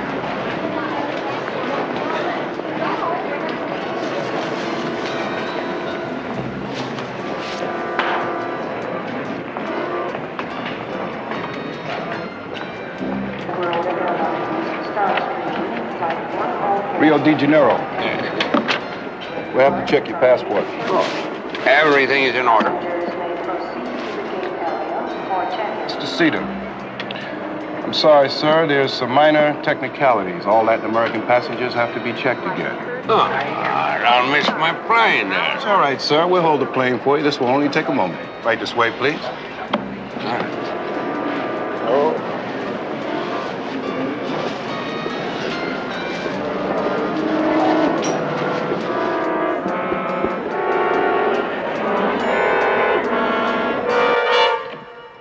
This way, please. Buongiorno, Mr. Seta. I don't believe we've met, sir. What's going on here? Cooler, Mr. Chamberlain. We busted your three buddies, now we're busting you. You're under arrest.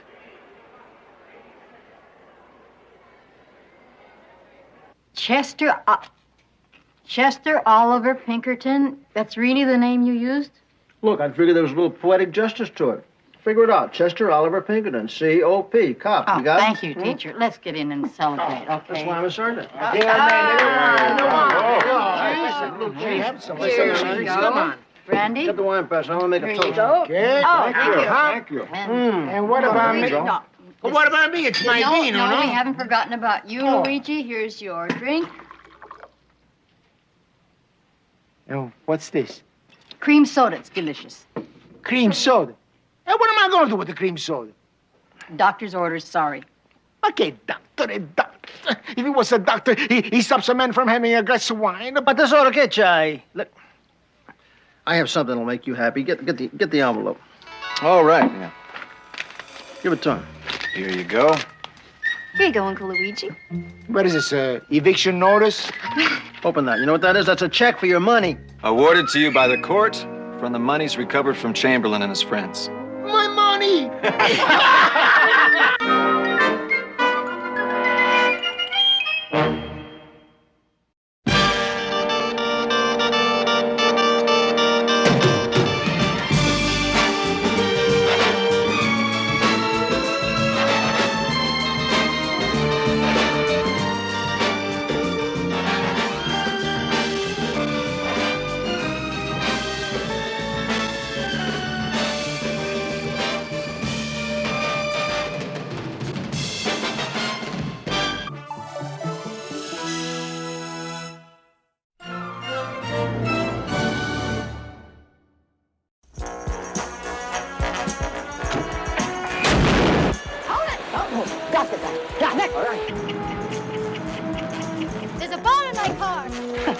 hell of a cop are you? A scared one is what I am.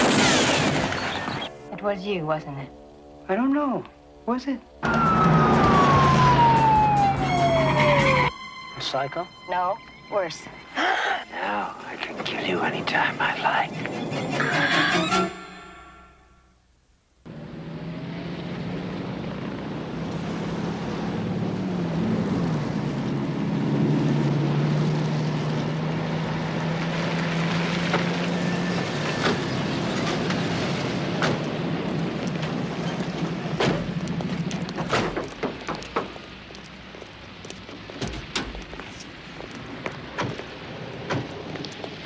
You got time. You got time. You got an hour. Yeah, hold an hour. To change, get out there, get set up.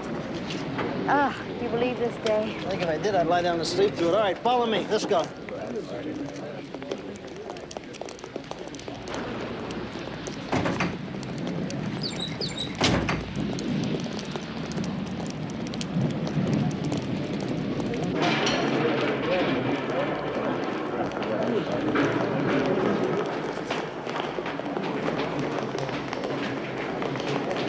I got friends on the street, lady. You know what that means? If I don't, you'll tell me. They'll die for me. They'll find out where you live. That's what it means, lady. You got a big mouth, kid. You know that? Oh, chalk up another one for the day. The air conditioning still doesn't work. I'll get changed. I'm gonna give maintenance another call. And that was 432, huh? 342, I think. 432.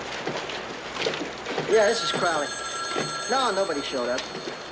Well, get on it, will you?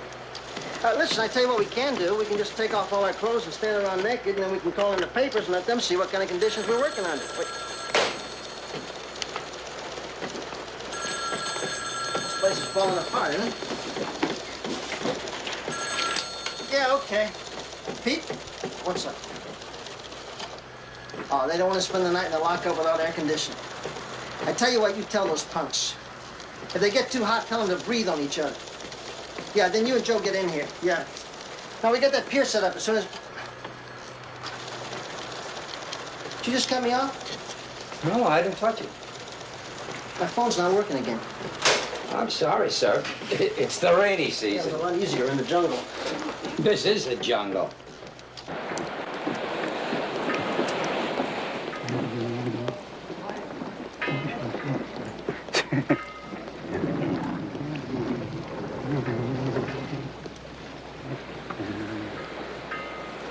It's a little cooler out here. About the only spot that is. Yeah, it'll be storming pretty soon. Mm-hmm. Best time for fishing. You're pretty casual about that. What, my open box? Around here, everything's casual. You wouldn't want me to stand out, would you? No, not at all. All right, you show me yours, I'll show you mine. It's all there. It better be. Now yours. All right, help yourself.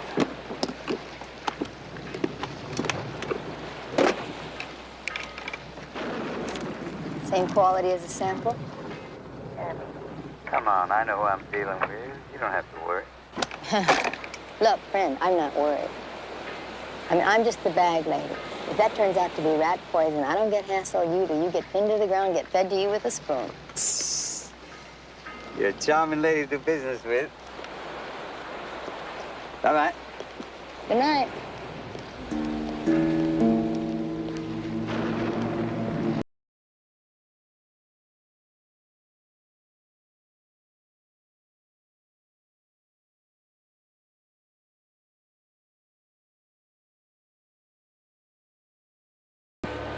You ready to back us up? Roger, 12 White 50.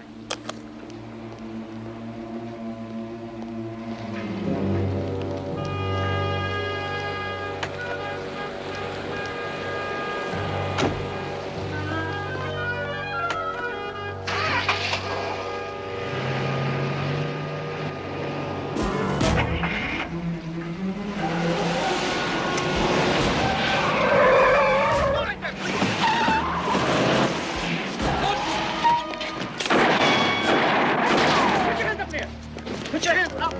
Up, up. What?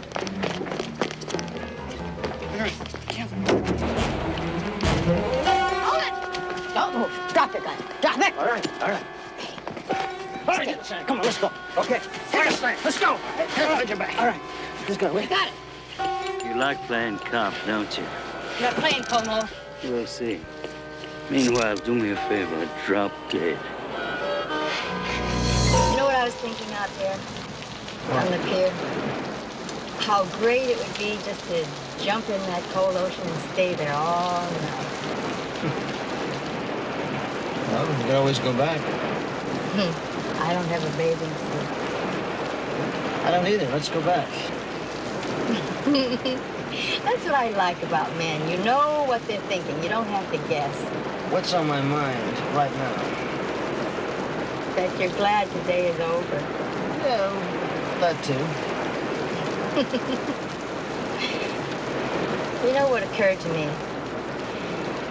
All of us were in on the punt bust, and all of us were in on the Como bust.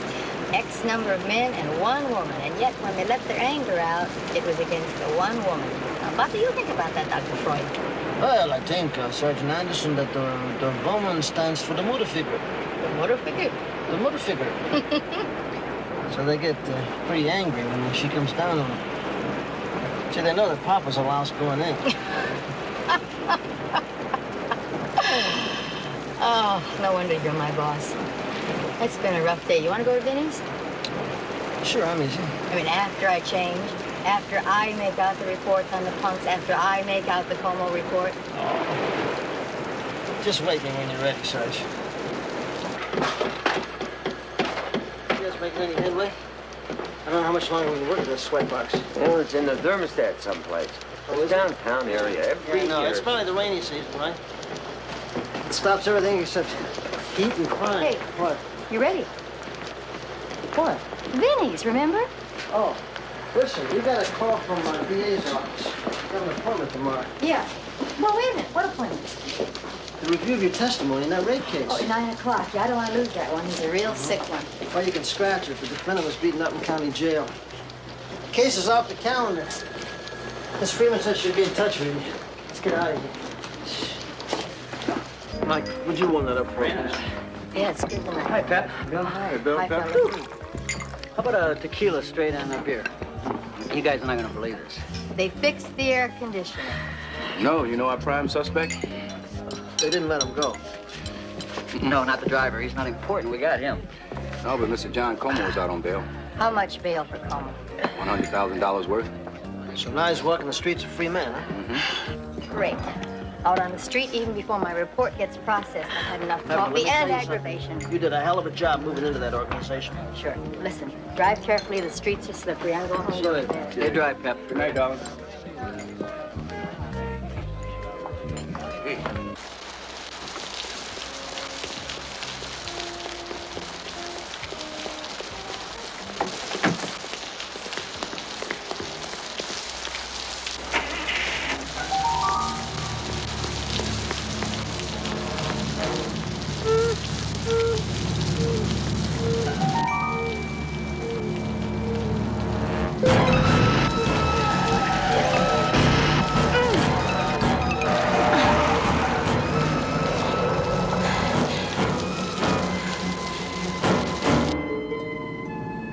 Hope that'll do it, Sergeant.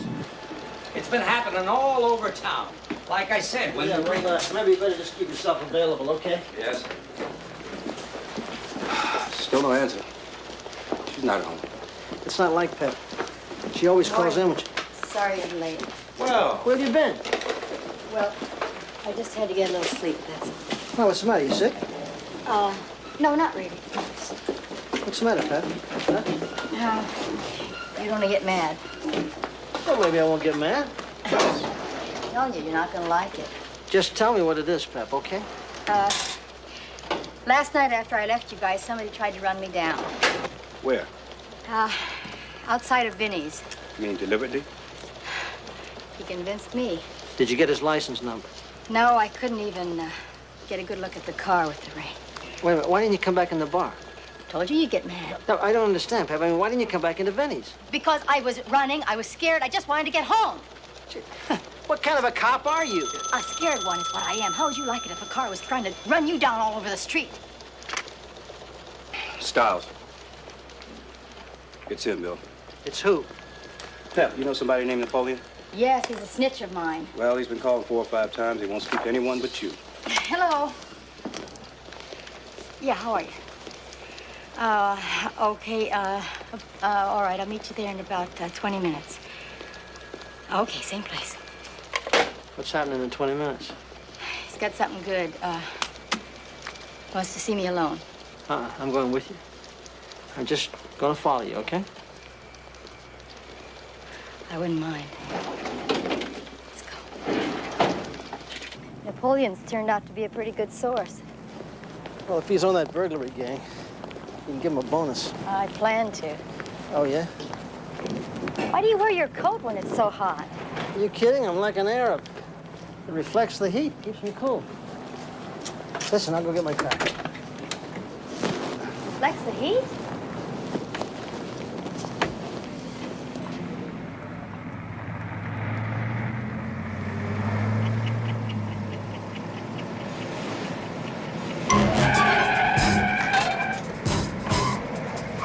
There's a bomb in my car. Get the bomb squad. This is 12Y 54th and Olive. Get the bomb squad. Move to.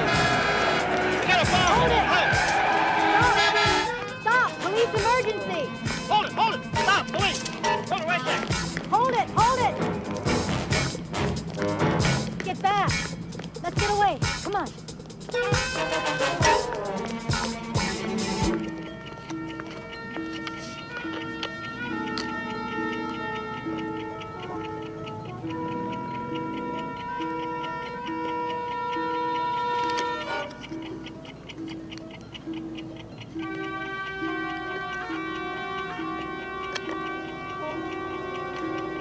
What's going on? Wish the hell I knew. Como? It's a strong possibility.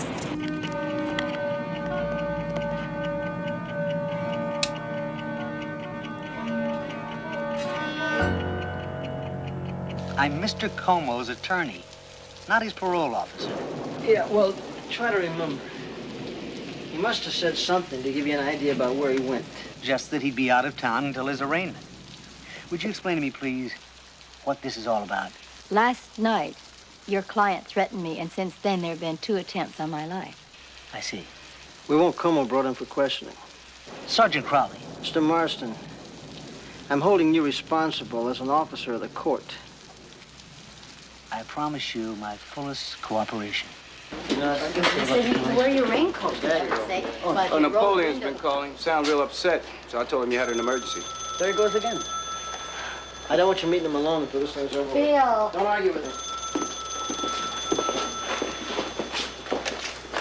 Hello. Well, Sergeant Anderson, how does it feel? What? What? How does it feel?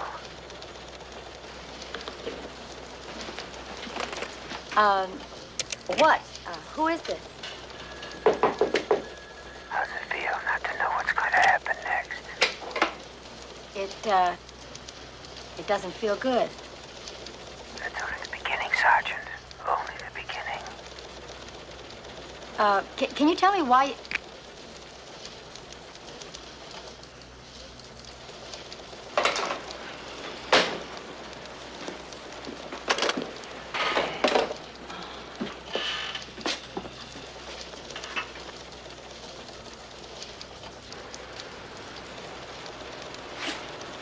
Pete, I want a bug put on that phone. Also, I want a bug put on that home phone, okay? Yeah. That sound like Como's voice to any of you? I couldn't tell. Me either. Pep? How would you feel about having a guard placed at your apartment? You think that's necessary? Don't you? Fellas, I'm a cop.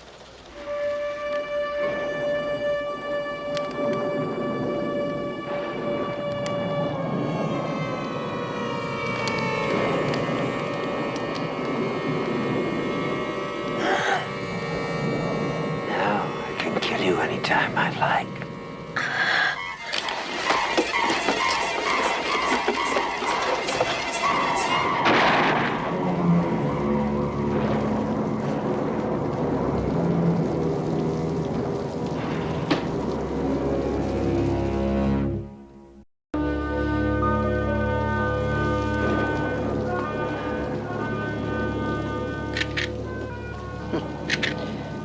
stage knife.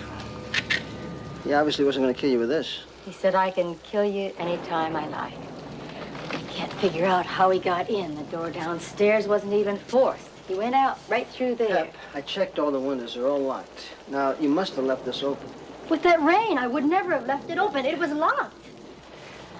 Well, we're going to have to find you a new place to stay till we nail this nut. Get dressed. Tonight you're going to spend it with me. Come on, get changed. I'll be downstairs. Hey. We'll drop this off at the lab.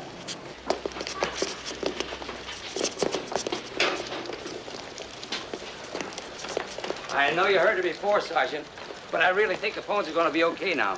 Yeah, fine. Every available man has been working through the night, including me. We appreciate that. Thank you. Really. Thanks a lot. Thanks a lot.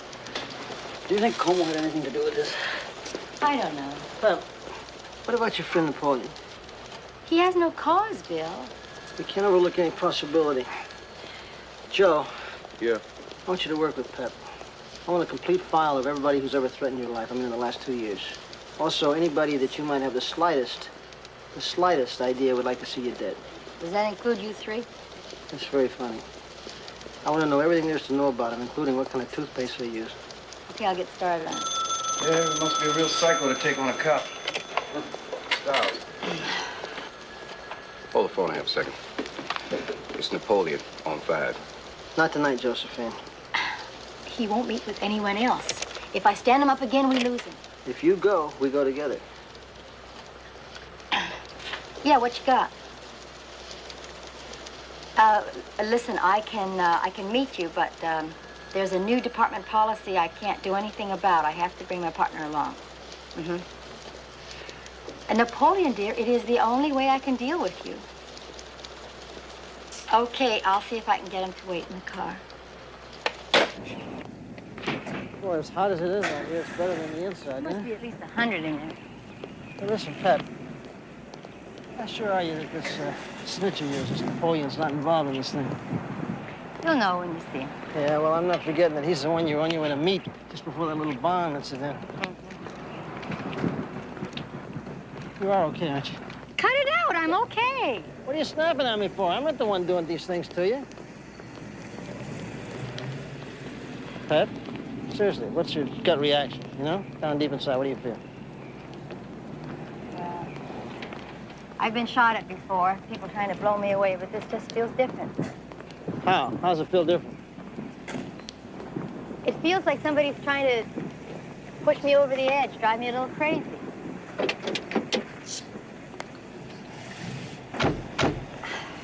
What purpose would that serve? I don't know. A psycho? No. Worse. Somebody who knows exactly what they're doing.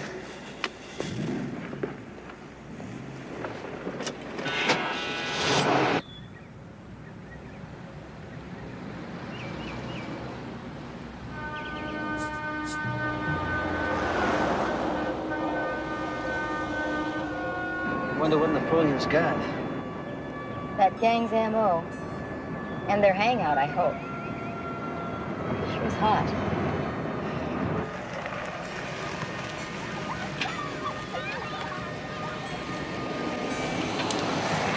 Is that him up there?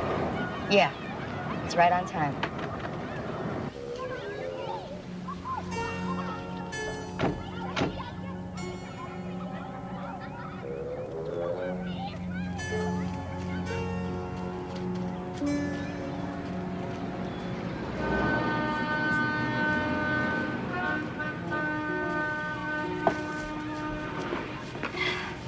Nice of you to show this time. I told you it couldn't be helped. Aren't you hot? I never sweat. Is that your partner? Mm-hmm. Tell him to keep his mouth shut about me. I got a lot of contacts, see, and they wouldn't take kindly in my talking to cops. Right. You bring the money? How much? How much? You know my limit's $50. It's all right.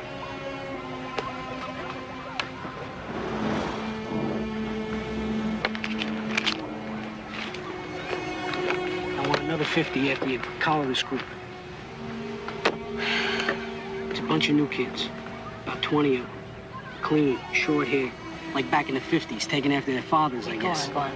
They operate out of an auto body shop at 2421 Brady Street. Back room looks like a regular warehouse.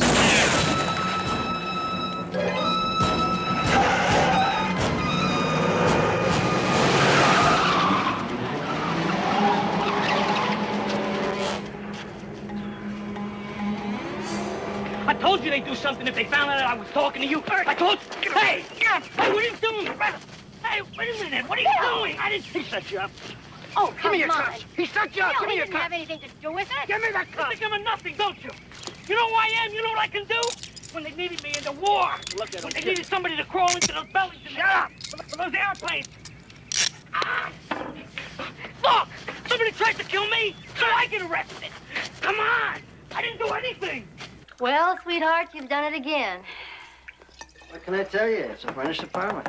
This must be the guys.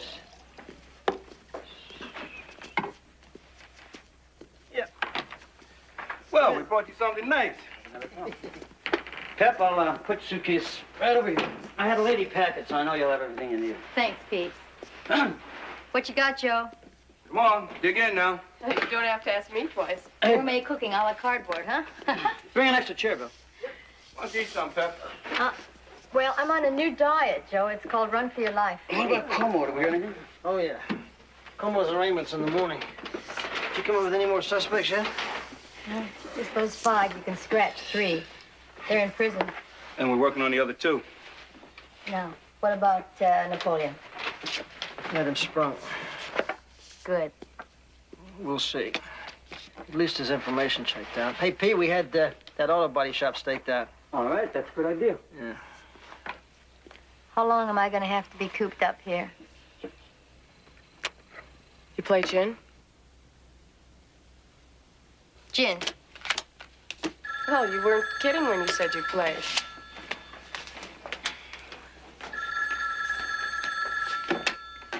Yes, Marie? Yes, Bill Crowley. Pepper there? Crowley. 33 points. Hi. I'm coming in. That's crazy. No, I'm going crazy, just sitting around here being cooped up. I don't want you taking the chance, Pep. I'm coming in. Pepper, I really wish you wouldn't. But listen, now, if you come in, you take advantage of those escorts. You getting my message? I am not looking to be hurt. See you.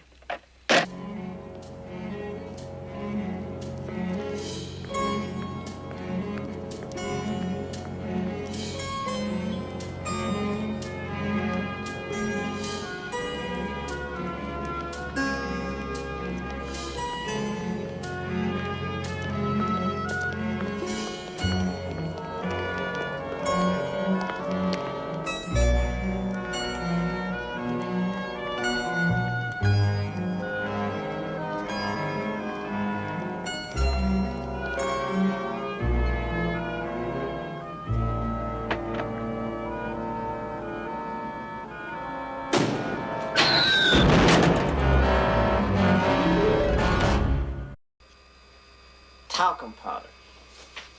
Obviously, we have no control over this. He's just gonna kill me whenever he feels like it. Right? But, Pep, if there's something you think I'm not doing, just spit it out, will you? I guess I'm not willing to admit how really scared I am. I'm sorry, Bill.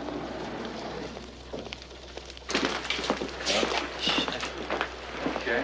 Come over early, man. Oh, excuse me, Sergeant. Yeah? Only fair to tell you it's going to be a couple days yet. The compressor. Even with overtime, we can't get it done. Good man. I tell you, I don't think we can stand it for a couple of more days. Yeah. I'll see if I can put a couple of extra men on. Yeah, why don't you do that? Just gonna put a couple of extra men on. Good. Pete. Yeah. Anything from the lab on that second note? Not much. Well, no. Came in this morning. Just more of the same thing, you know, like your time's getting shorter, that kind of thing. Well, there weren't any prints, but the typewriter make and model has been established. Also, the letter F is very unclear on that machine. Top part's much lighter than the bottom. What about the knife? Nothing? Nothing. That's all we got so far, nothing. You know, the weirdest thing about this guy is the way that he's willing to try anything. He doesn't care what he tries. Maybe that's why he gets away with everything. We couldn't even get anybody to identify the car, much less the license plates. Most we got is the fact that he needed body work. Oh. I found a parking ticket I forgot to take. Sergeant Anderson. The game is finally over, Sergeant. Now you're going to die. In just a few more hours. Excuse me. It's so noisy in here. Could you say that again? I didn't hear you. Who was it? Was it him? He said I was going to die in a few hours. Why? Something's made up his mind. I could hear it in his voice. Something's changed for him.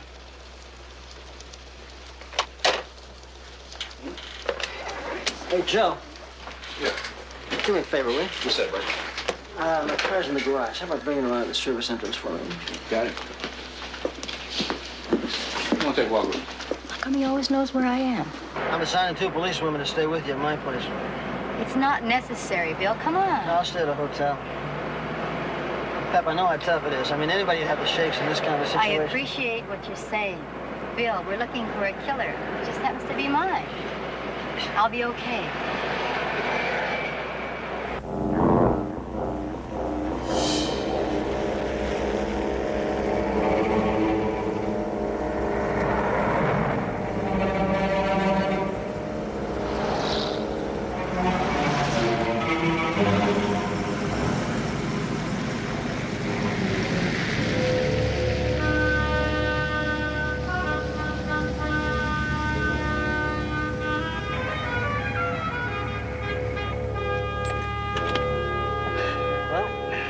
Gonna be home for a while. Tell me the truth. Got a sink full of dishes in there?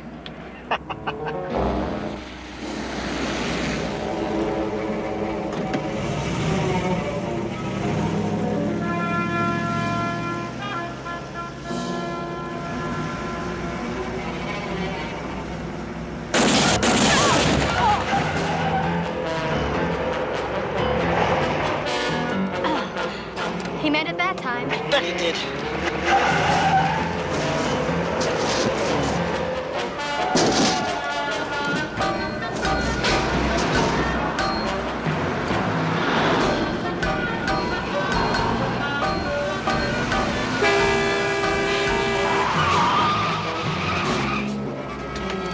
Get out! Get that bus out of the way!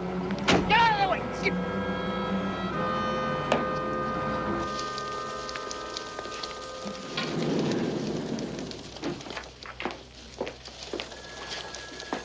I'm looking for Sergeant Crowley.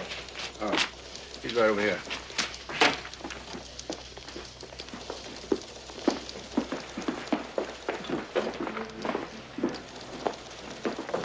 Freddie, just...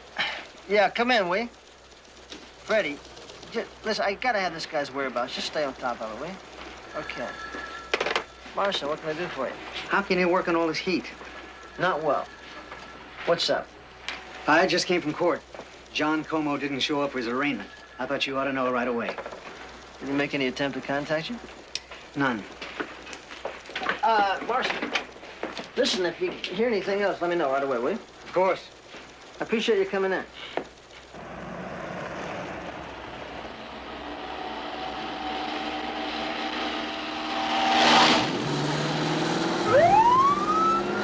This is 7910 requesting DMV on 76 Triumph, California license 549, Boy Adam K.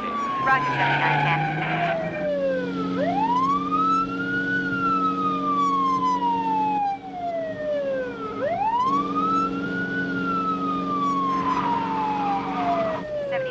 License number 549, Boy Adam King, registered to Big Bell Rental Agency.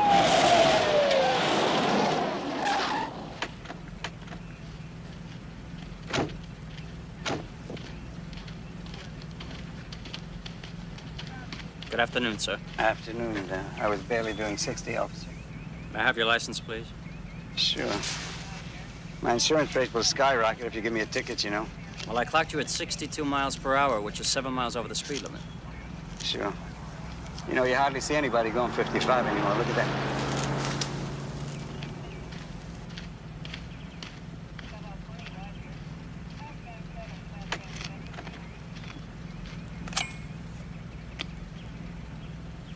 7910 requesting wanton warrant on a John R. Como, 8136 Mammoth, Ventura. Roger, 7910. Stand by.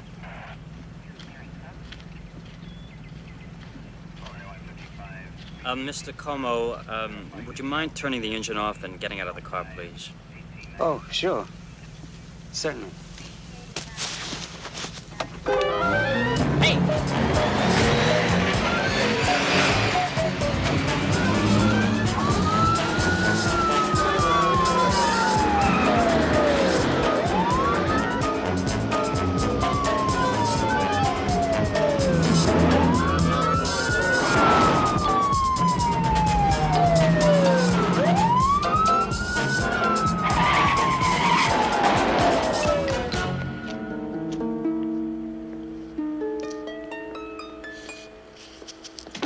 My friend here tells me you're having a little trouble, Sergeant. He didn't deny or admit anything. Oh, but why should I? With all the charges against me, why should I? It was you, wasn't it? I don't know. Was it? Como? You see, the charges against me now are dealing narcotics, jumping bail, resisting arrest. And now you want to add on assault with attempt to commit murder. Go ahead. But, and here's the catch, you'll have to prove it. Are you saying you didn't attempt to murder Sergeant Anderson? No, I didn't say that. Did you hear me say that? I didn't say that. What did you say, Como? What I did say was... Well, I'll tell you what I didn't say. I didn't say that I did do it. You get it? Hey, when do I see my lawyer anyway? Stands to reason he wouldn't admit it. Yeah, Como was really enjoying himself. What do you think, Pep? Como? I don't know. Probably. Well, we only had 2 other suspects, and neither of them was in town. And the 3 in prison? No, 2. DA's office called again. The one in Chino died from a beating. Oh, he died, huh? Yeah, that's what he said. Now, Como was the only one who had any reason to kill me. There just isn't anybody else that makes any sense. Well, he's not going to bother you or anybody else for a long time to come, believe me. Pep, why don't you take a few days off? Now, I'm all right. I'm just so glad it's over. That's a good idea, Pep. Get a little time to relax. Where would I go? I mean, if I stay home, I have to clean the house. I'm okay. What about the mountains? All right. My sleeping bag has a hole in it. I can fix that. Fred McKnight has a cabin. He told me anytime I wanted to use it to feel free. I'm fine. It's 3 hours from town, it's on a lake, and there are no telephones. No telephones? You know, the 2 of us could use a little R&R, you know? I love the mountains, huh? Cool breeze, Definitely. really nice nights. No telephones? What do you say? I could use it. Could I leave in the morning? You got it. It will be a little cooler in the mountains. However, if only a little. Expected temperature 75 to 76 degrees. Add to this a predicted 102 degrees in the high deserts, 100... Yeah, those crooks could have opened a warehouse with all the goods they got. Again, I feel a little sorry about the way I treated Napoleon. What's that, the report on Como? Yep, almost finished. Oh, Bill, hold it. You know, Pepper tried to reach Napoleon last night. What about? About that other $50 you owed him. But the desk clerk said he checked out. He'll be back. Snitches don't give up $50 that easy. Yeah. There we go. Check it over, Bill. Yeah. Can you imagine being at the mountains right about now? I can imagine. Really? What's the temperature there? TV says 75. 76. 75, 76. We might have Joe. to go up there and coax her back. Joe. Yeah, typo? No, where are the notes? What notes? The notes to Pepper, what'd you do with them? In my desk. Get them for me, please. Yes, I have. Come on, please. What? What's wrong?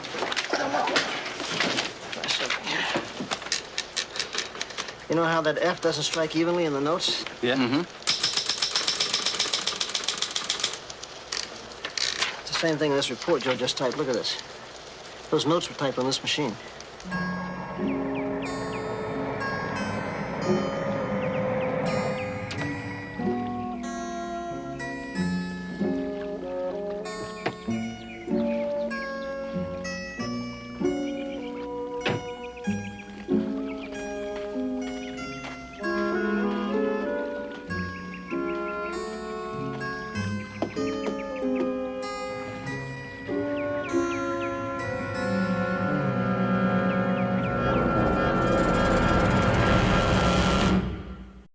pieces together ourselves.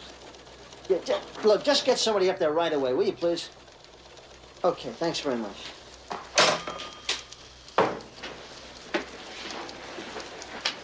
Confirmation from the lab. The notes were typed on that machine, all right. Now, did you have any luck reaching the ranger station? Yeah, they're sending one of their men up.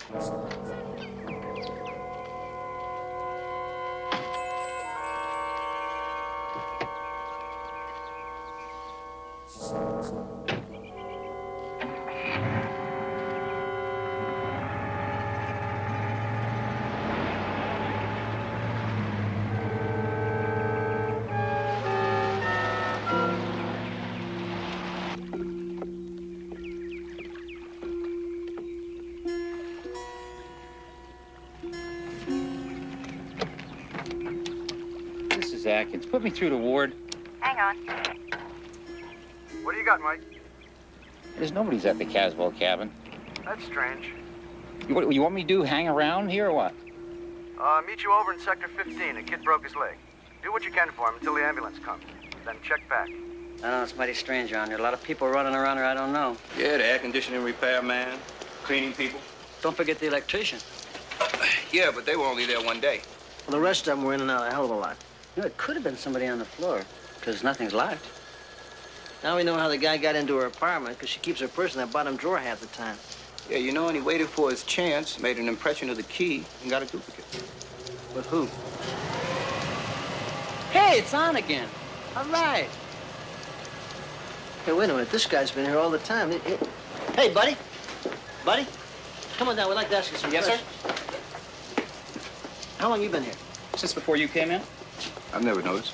I thought he was the same. But where's, the regular guy? What happened to him? Simmons? Yeah. He called in sick. They rushed me right over. Got me out of bed at 5:30.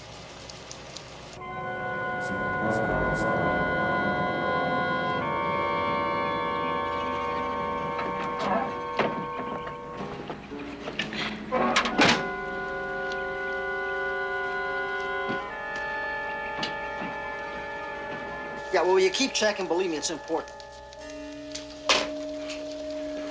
She still hadn't arrived yet. Did you find out anything? Full name, Daniel J. Simmons. Doesn't mean anything to me. That kind of rings a bell. He doesn't have a record. Okay, got it. Look, check him out. Now. Okay. They're sending a couple of men up to his house.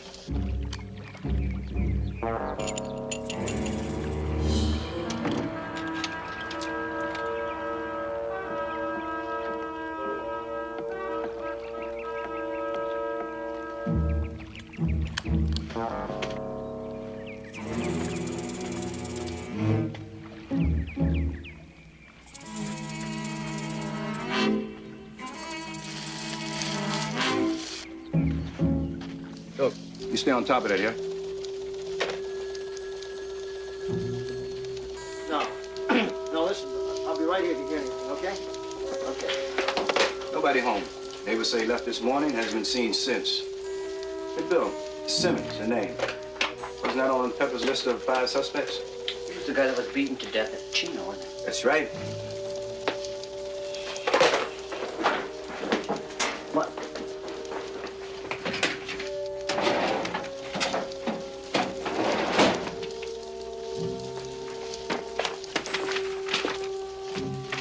Here we go. Father's name. Daniel James Simmons. All right, let's meet him. Let's go. Okay. Yeah, Captain Cross, this is Sergeant Crowley. Listen, we got a problem here. We gotta have a chopper right away. I don't care about that. Let's get one from the sheriff's department.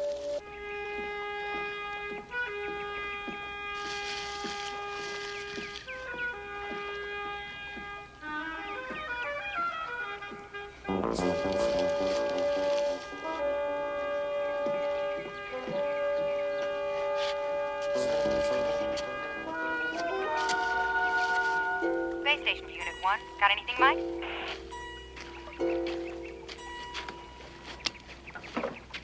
Somebody's car is here.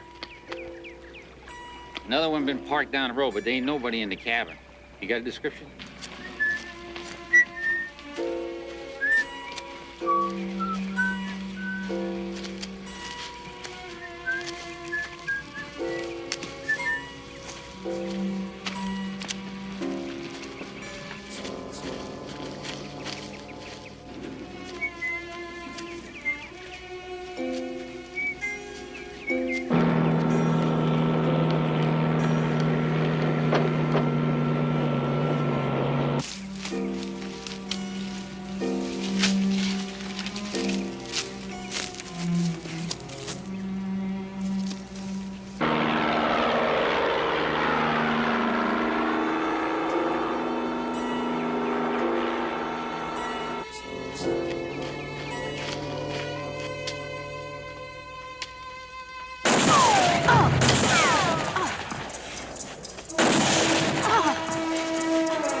a sec. Put me through to Ward. Just a second. Yeah, Mike. Yeah, there's some shooting going on. Sectors 36, 37. I'm gonna check it out. Yeah, well, I'll send Bonner to help. Be careful. Roger, out.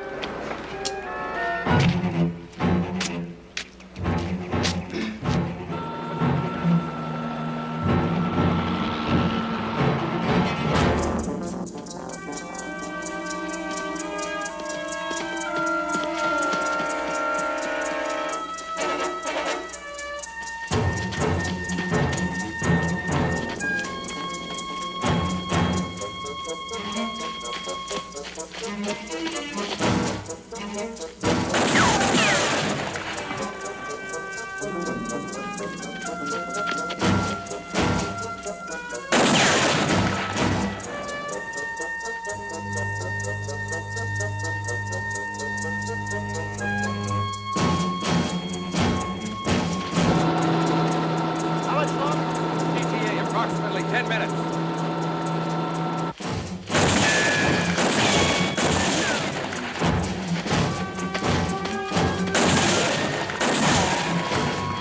Don't move!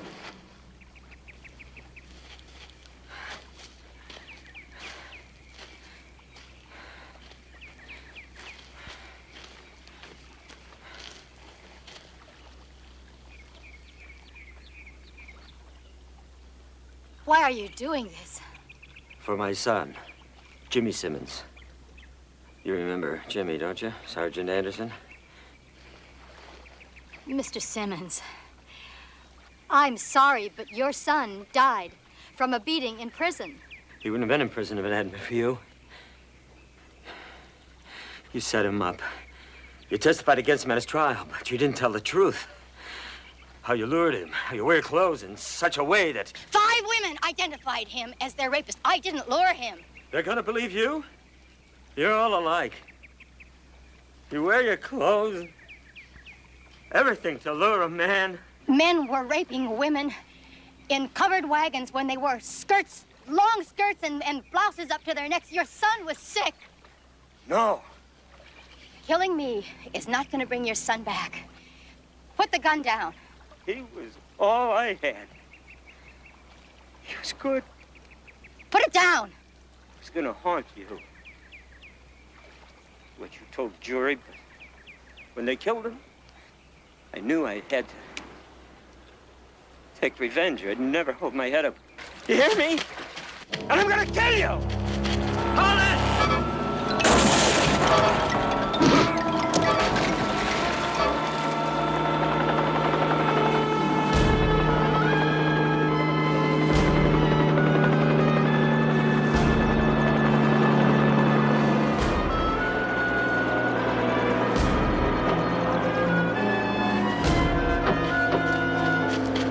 Listen, if I lost my kid, I'm sure I'd go crazy too. Yeah, well, I'm glad we got up here when we did, even though we wasn't much help. If you hadn't notified the ranger station, I wouldn't be here. I don't even like to think about that. I'm just glad Mike wasn't killed. Oh, it's Mike now, is it? When they're good looking, it's Mike, is it now? Excuse us. Well, he's in for a nice thank you, and he gets back. From all of us. Speaking of thank yous, if I ever suggest you go to the mountains for a rest again, you just hit me in the head with something, okay? Mm-hmm. Look, since we're all here, why don't we take advantage of it, Oh, right? Good idea. Thank you. You like to chop wood? Pete doesn't mind. And you like hauling water half a mile? Bill will love it. You don't mind sleeping with mosquitoes? He never seemed to bite me. Have a great time, because I am going back to my apartment. Dr. Freud, anybody want to lift back into town? I wouldn't ride with anybody that talked like that.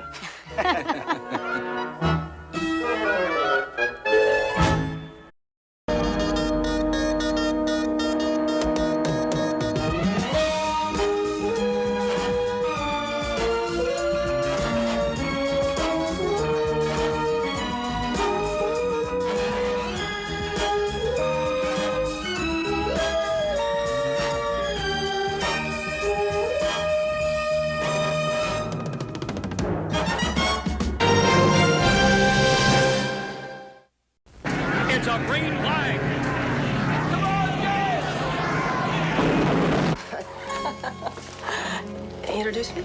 Excuse me, this is Pepper Anderson's Jack Crowley. My wife. Your brother crashed because you beat him up before the race. Now, it's your fault he's dead. You like taking chances, don't you? Saw you, didn't I? I guess you knew a good thing when you saw it. You're watching the wrong curves.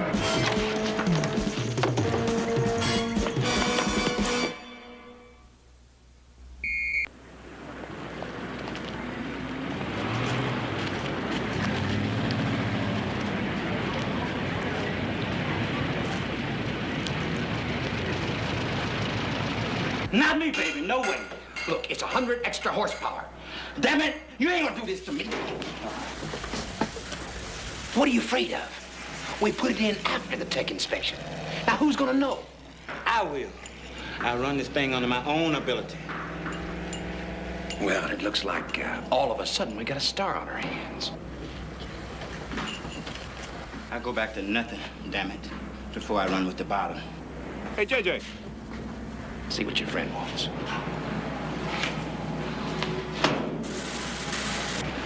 Hey, Joe. Hey, JJ. What was that all about?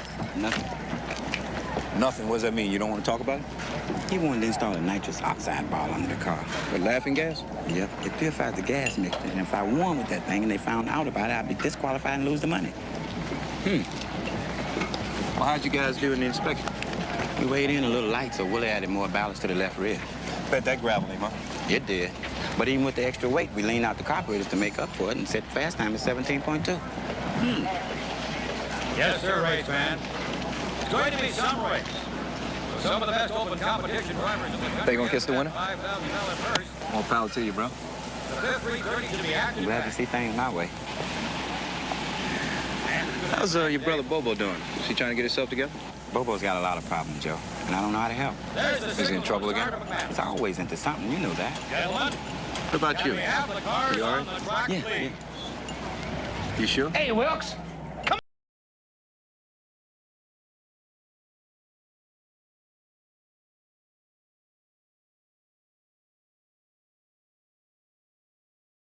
Watches them out of the turn, and it's a green flag. The fifth 330 is underway.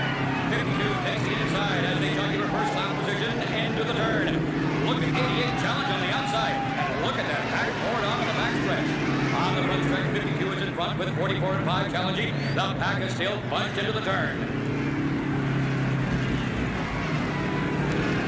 On the 158th lap, a little short of the halfway mark, Alpha's getting lead with car 15 seconds. And J.J. Wilkes has surprised everybody, holding the third position from a fifth row start. Don Angles is fourth. At 230 laps, the yellow is still out. And here's the green flag. Look at J.J. Gordon past the stand. It's going to be a crowded backstretch. All right! Oh, look out! Get those emergency vehicles out there. It looks like car 7, J.J. Wilkes. Can't see what the other cars are involved. It doesn't look good. Get those extinguishers going, fellas. Every emergency vehicle on the track is out there now. Looks like they've ducked down the fire. No, but there's definitely 3 or 4 cars involved. It looks like J.J. Wilkes' car number 7 has exploded, but the smoke is so thick I can't make it out. Morning.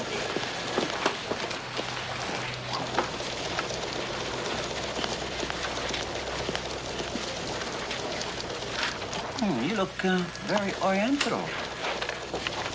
It's one of the things I like about you, Pete. You're so observant.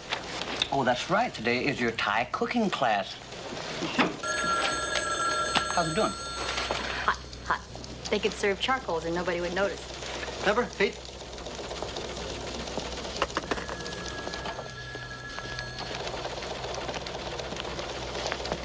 Well, you look very oriental. Aren't you all the same? Thank you. I'm glad you noticed. It's for my cooking class. Yeah, okay, listen. Joe wants us to investigate J.J. Wilkes' death. I talked to Parks, and he said okay. So you still don't think it was an accident, huh, Jake? Well, he was okay an hour earlier. At least he said he was. I'll tell you, he wasn't drunk or drinking, and he wasn't a pill popper.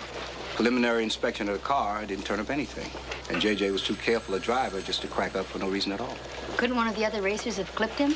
Well, I went over the report, and he gave no reason for him to lose control. No, something is rotten. And I love that man enough to want to find out what it is.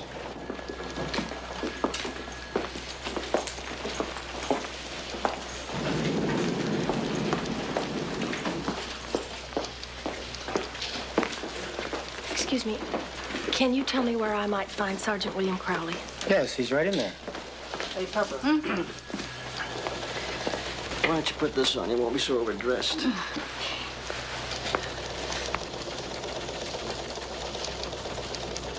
Can we help you?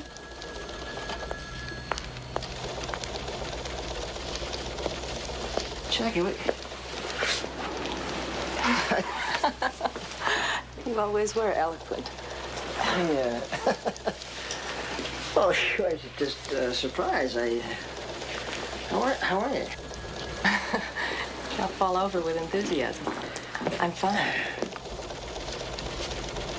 Introduce me? Excuse me. This is Pepper Anderson, Joe Stiles, and Pete Rush. This is Jackie. Crowley. My wife. My ex-wife. How did you ever let her get away, Bill? How did you ever get her in the first place? She's lovely. Well, look, we're gonna follow some leads. It's nice meeting you. Yes, Come on, Pete. very nice to meet you. You probably have a lot to catch up on. It's nice to meet you, finally, Mrs. Crowley. Jackie. Here. Sorry. Oh, you want to keep it? No, I was planning to change. I was just playing around. Yeah, come on in. Have a seat. Want some coffee? No, thanks.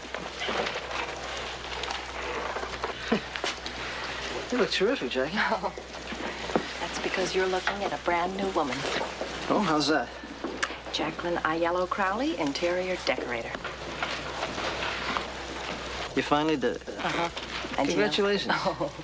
You know, you were right all the time. People love my work. Sure. And you know what else? No, what else? You won't be needing any more alimony after 3 more months. You getting married? Oh, no. I figure with the business, I'll be loaded by then. And I know what a cop's salary's like, so. Well, I'm making a little more money than I was in those days. Oh, you don't want to give up the payments? I didn't say that. Can't find a way to spend money. Yeah, if you're serious, I mean, if you're really serious, I'll find a way to spend it. I'm sure you will. I'll bet you even still keep a 10 spot in your sock drawer. Huh? That's my mad money. Huh. Yeah, this is terrific. I mean, about your business. That's... You can tell us all about that.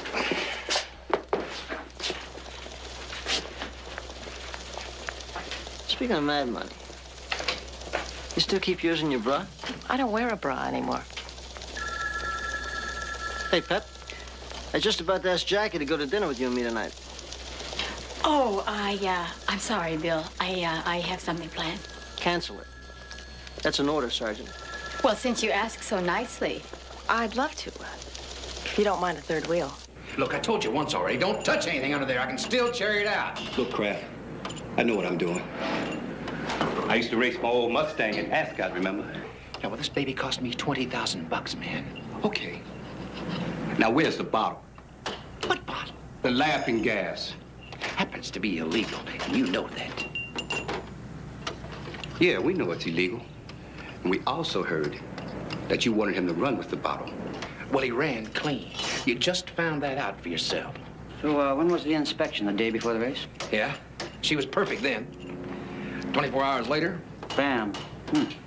So who had access to the garage after that? Look, boys, I don't want to tell you how to do your job, but you're wasting your time. There wasn't any sabotage. Death was from a blood clot on the brain. Subdural hematoma. Inflicted by the crash, one would think. But you see this? He was still wearing this when I got him. You notice the dent isn't bad enough to cause an injury like this. Wait a minute. You say he died from a blood clot, but he had it before the accident? Yes. There are definite signs which would indicate that it is older than the injuries received in the accident. And these. Now, he's got some pretty vicious bruises on his left arm. And notice the color? Now, compared with these others he received when the car banged into the wall. Yeah, they're slightly different. Doctor, you say that Wilkes was already unconscious at the time of the accident. How do you know that? See this hand? It's relaxed. When a driver is about to have an accident, he'll clutch the wheel in an attempt to control his vehicle. Now, I've had drivers in here whose hands were literally glued to the wheel and had to be pried off. Now, evidently, this man wasn't holding on to the wheel at all. No, you didn't. No, that's the peanut sauce. Dip it in that. Oh, that's all. Here she comes. Now, have one of these. Now, after that, he proposed? Well, let's just say he proposed everything but marriage. We were so poor then, we couldn't even afford to go on a honeymoon. And Bill had to be on call for a case, so we spent it in a very romantic garage apartment in the valley. That's true. Big spender even then, huh? Thank you, honey. We always promised ourselves a real honeymoon in Italy. And since we're both Italians, Sorrento for Bill and Palermo for me. Actually, only one of us is a true Italian. The other one's a Sicilian. In the whole 5 years we were married, I couldn't convince him that Sicilian is Italian. Sicilians are renegade Greeks. Don't fight it, Jackie. I have not been able to convince him of anything, except to maybe pick up the check. What do you think is paying for this mess? How'd you swing that one? Your partner, she's something. Oh, Pepper. Well, I just, threw my weight around till they had to assign her to my division. Ah. She a good cop? She's the best. How are things, Bill? Things are good. How about you? Anybody special? Oh, there's a guy who's in insurance. Oh? Nothing dramatic to report. But after some of the others, I guess I should have complained. You happy? Sure. That's all that matters.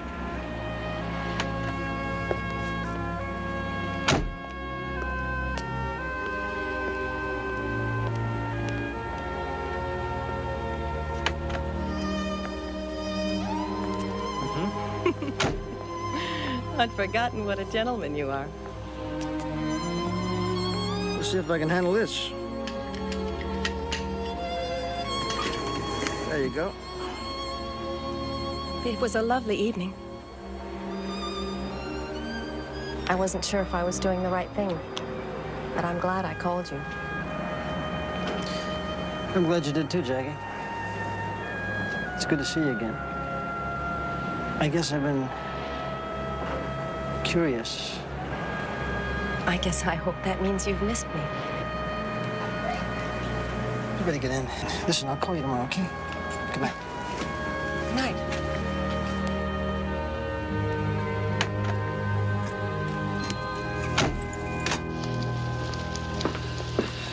Well, good morning, William. Good morning.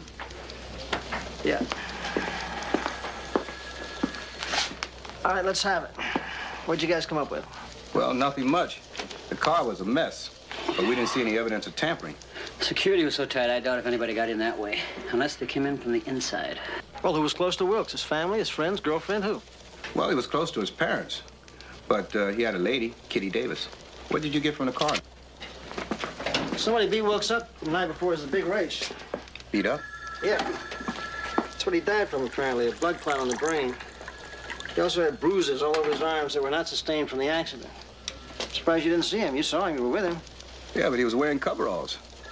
But he did seem to have a pain inside, even though he didn't want to admit it. What do you know about the owner, Joe, the one that he was arguing with? Well, we're trying, but as usual, nobody seems to want to communicate. Well, keep going, will you? Just keep digging till you come up with something solid. Sure, we'll try, will you?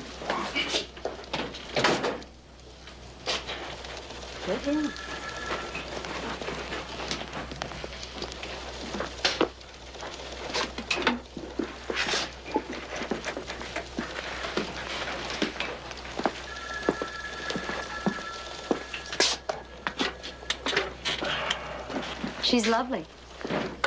Huh? Jackie. Jacqueline Crowley. That's funny. She says the same thing about you. Boy, she is one of the few women that I know of who gave up alimony without having to. It's weird unless, Unless what? unless she's still in love with you. Is that the cop talking or the woman? I was a woman first. Did I ever tell you how we happened to get a divorce? Tell me. She couldn't handle my being a cop. She couldn't take the hours. She couldn't stand to sleep a while. If I wasn't home at night, she had me out shacked up someplace or bleeding to death in an alley. It got so bad that if a friend came to the door, she'd almost faint till they could assure her that they weren't there to tell her I was dead somewhere. She almost had a nervous breakdown. So she just finally split. Said she was going to have to try to put herself together again. So she did, and she's back. Yeah, she's back. She's back.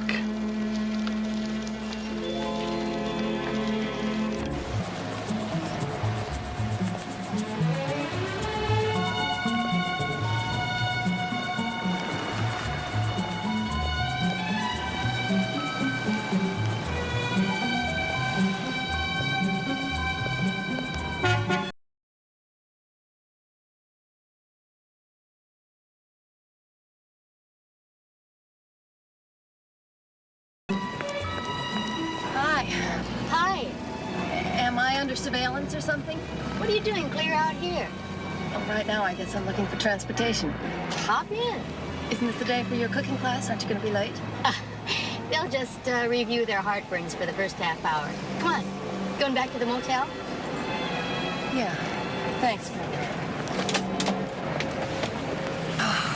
I was beginning to feel a bit weary. You do look a little pushed. What's the matter? Are smog getting to you? No. I think it's the Reuben sandwich I had for lunch. Got my tummy a little wobbly. Oh, boy, I thought Chicago was the Windy City. What a mess.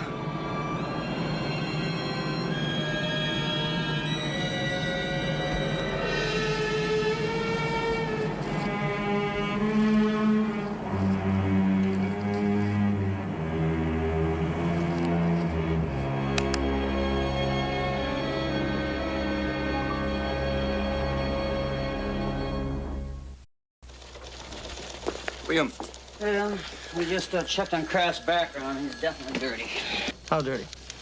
Well, he's got some pretty rough friends. Silvers, Eckerly, Corvallis. Gambling. Mm-hmm. You think maybe Kraft had some high stakes on that race and Wilkes wouldn't cooperate? Well, J.J. said their argument was about that. Kraft wanted to boost the car's horsepower with nitrous oxide. J.J. wouldn't have any. Oh, Pep, looks like you're just in time for a little typecasting. How would you like to play a wealthy, bored racetrack groupie with a gambling addiction? Fine. Joe, can you arrange a meeting this afternoon with Wilkes' girlfriend? No problem. Okay, get on it right now, will you? Come on, Peter, make that run with me. I wanted that part.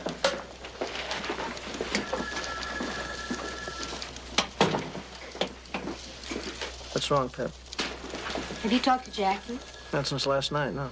Why? I gave her a ride yesterday from the university. What was she doing out there? Well, I picked Jackie up outside the medical complex, and she had a Band-Aid on her hand, like after you have a blood test. Yeah?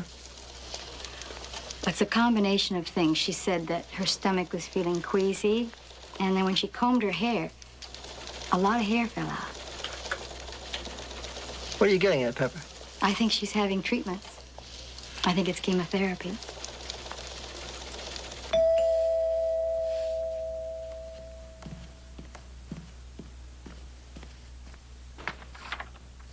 Joe. Hi, Kitty. May we come in? Yeah. Hello. Hello. Kitty, these are a couple of partners of mine. This is Sergeant Anderson, Hi, Sergeant Crowley. They'd like to ask you some questions. Would you like some coffee or tea or soft drink? No, I don't think No, thanks. You mind if I fix myself some? I've got to keep busy. Yeah, in that case, I'll have what you're having. Kitty. Kitty, we're going to have to ask you some questions that might be painful. We'll do it as quickly as we can.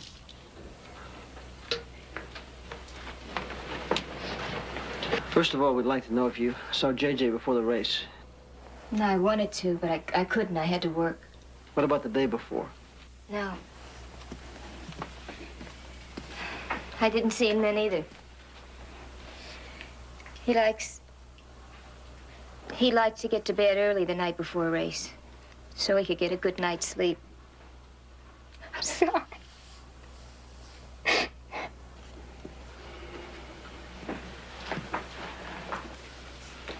Sorry. I'm sorry. We're just sorry we have to put you through this. Kitty, was he under any pressure, more than usual, to win that race or lose it?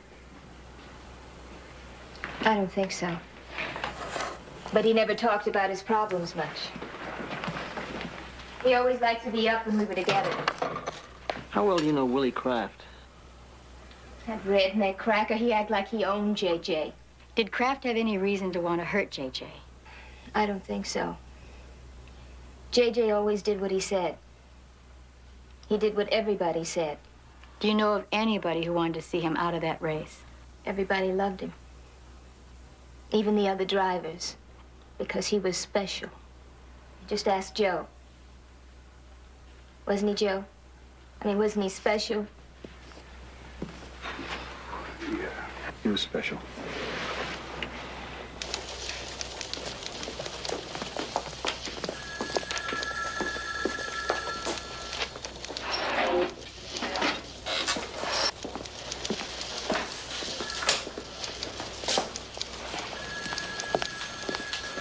Bill? What? I just wanted to know if you've had a talk with Jackie yet. No, I haven't. You are planning to, aren't you? You do realize why she came back, don't you? Don't say it's the clinics. There are clinics all over the country. Listen, Pepper, if you don't mind, I know what I gotta do in my life, and I'd like to do it my own way, okay?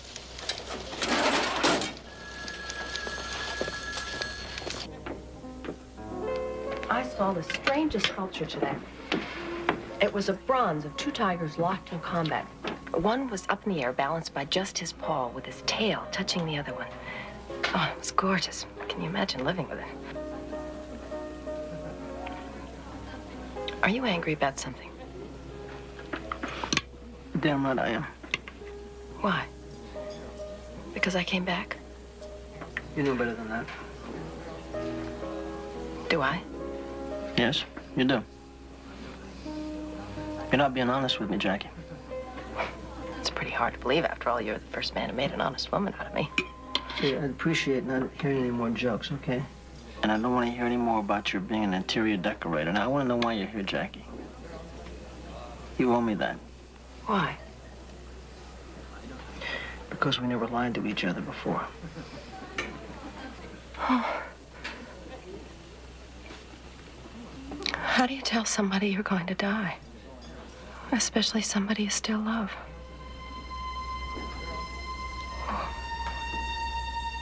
That's the first time I've said that out loud. I'm going to die. And I'm afraid. I've got leukemia, Bill.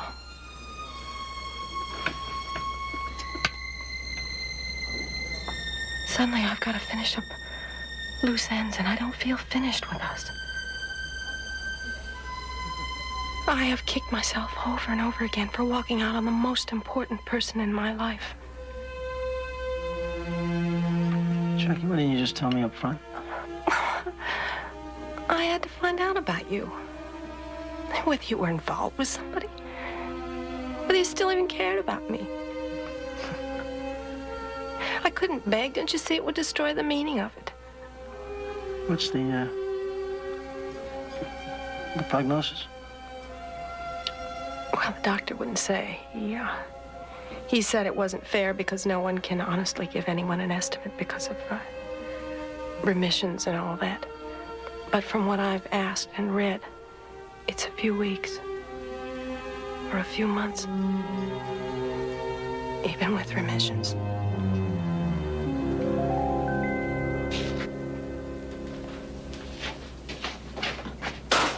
Where you going, Bobo? Said I was. You're not gonna see those people again, are you? Please stay away from them. You'll just get hurt. We've already lost JJ. You think about your brother, son. Haven't we had enough pain? Can I dig the pain, Mama? It's the only thing that doesn't let me down.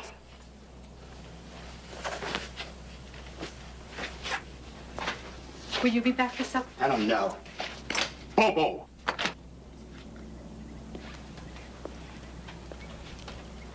Your mother asked you a question. And I answered it.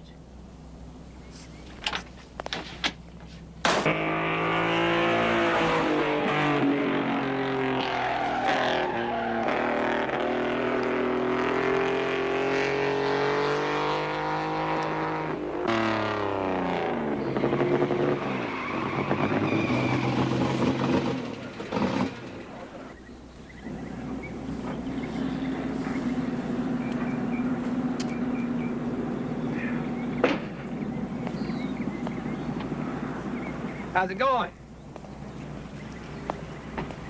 You, looking for someone? No one in particular. That your new car? Well, you might say that. Some new paint, new windshield, little engine work. Make me real proud, Papa. Too bad about the Chevelle. I'd remember if I knew you. Now, how do you know me? Let's just say a lot of money depends on my knowing who owns what. That thing got any guts? Do you? Joe. Hi, Mr. Wilkes. Well, fine, son, fine. How are you? Okay. Considering. Joe, I miss him so much already. I'm sorry. We all do. Hey, we just sitting down to lunch. Can you join us? Well, no. I'm here on business. Ooh, maybe I should come back at another time. No, you can sit with us and eat while we talk.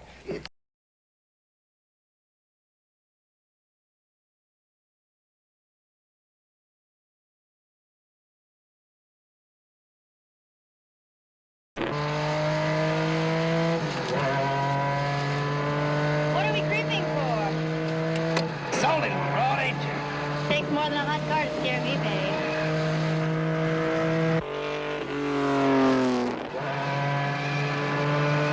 You like taking chances, don't you? Only those I can afford to lose.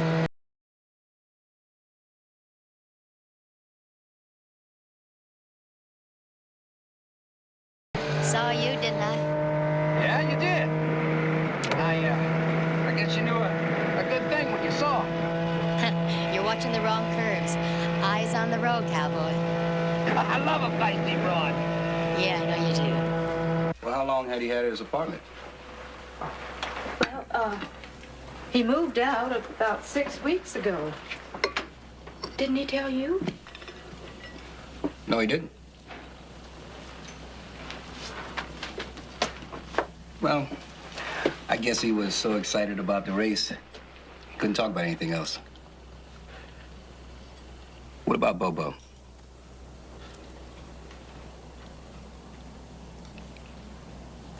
Is he in some kind of trouble? You think he might know where JJ was that night? Joe, he's a bad one. We can't make him mind anymore. Just comes and goes as he pleases, and he won't tell us where. He could have been with JJ. I just don't know. What'd you find out? Well, his parents said that they didn't know where JJ might have been that night. That he had had dinner with them the night before, and everything seemed to be fine. Well, that gives us exactly 0 to go on. I hope you're having better luck than we are. What can I tell you? He's a perfect target. I whispered a lot of sweet nothing doings in his ear while he went into his macho driving act, but I don't think he had anything to do with Wilkes' death. Oh, what? When I did get him talking about Wilkes, all he could say was that he was so sorry he didn't have all that money. They thought they were going to win that race.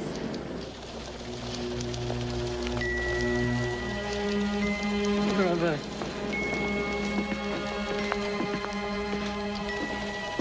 What are you standing over here for? Just come and join us.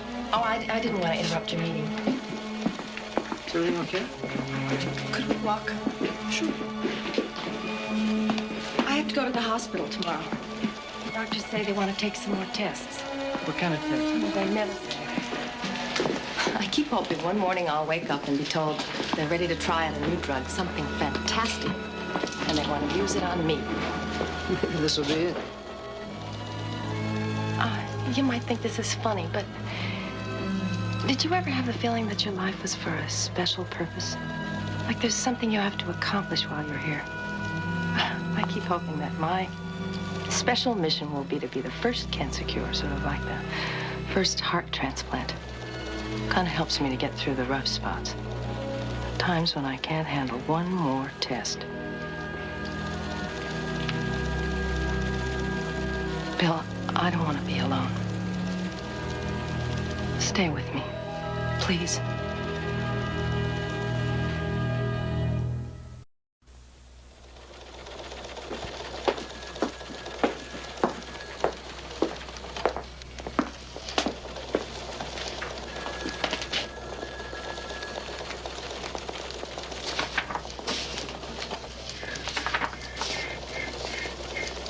So what's happening, Bobo? Oh, I already told you. They busted me for joyriding. In whose car? Now, that's a dumb question. Should you pick out a car, you wire it, and you take off, is that? Got another question for you. Where were you last weekend when JJ was killed? I was having a party and having a good time. What about the night before? Well, I was probably doing the same thing, but you see, it's kind of hard for me to remember that, because, see, you are making me nervous. I'm investigating JJ's death. Now, I need help, man. Now, that's your problem, ain't it? You know, with that smart mouth of yours, you'll go places. Straight to the slammer. Yes, JJ was at home that night. Did anyone visit him that night? Well, I wouldn't know about that. We all mind our business around here. That's our policy. We believe that everybody living in this building has an absolute right to privacy. I put it here when I heard you knock. I thought you were my son, and he doesn't like me to indulge in any forms of pleasure whatsoever. I find that an invasion of personal privacy, and indeed a very serious one. You remind me of him. He's a hippie, too. No offense, of course.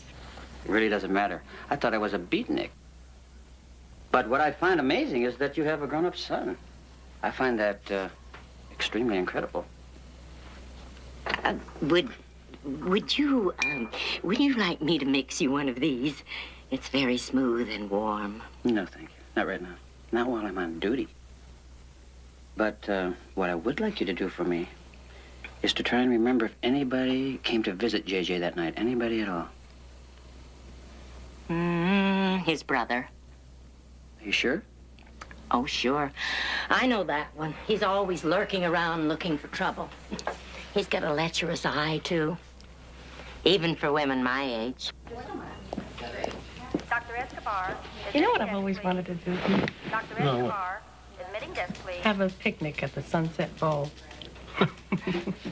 Really? At the Sunset Bowl? Uh-huh. With a tablecloth and real china and good wine.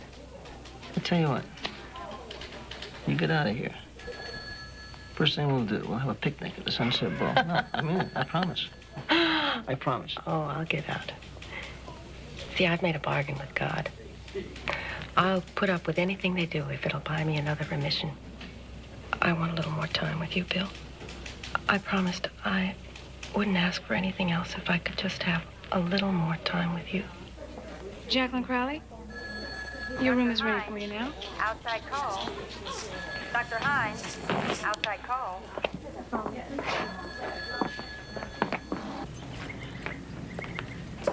Hi. Oh, no, don't. Please don't blow that thing. All you're gonna get is me or a hockey team. I'm with the police department. Okay. See? Okay. I'd like to ask you a few questions. What about? Why don't we step over here? I think you'd be a little more comfortable.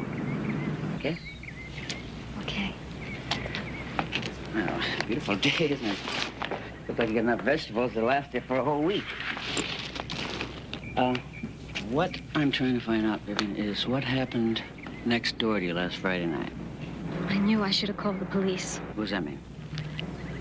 Well, it was awful. There was someone in there fighting. You mean like arguing? No, fighting. Hitting and hitting and hitting. Fist fighting kind of thing? Why don't you call the police? I couldn't move. I was so scared. I just kept hoping the sounds would go away. Do you know who was in there? I don't know any of the neighbors. I don't want to know any of the neighbors in this building. I just want to be left alone.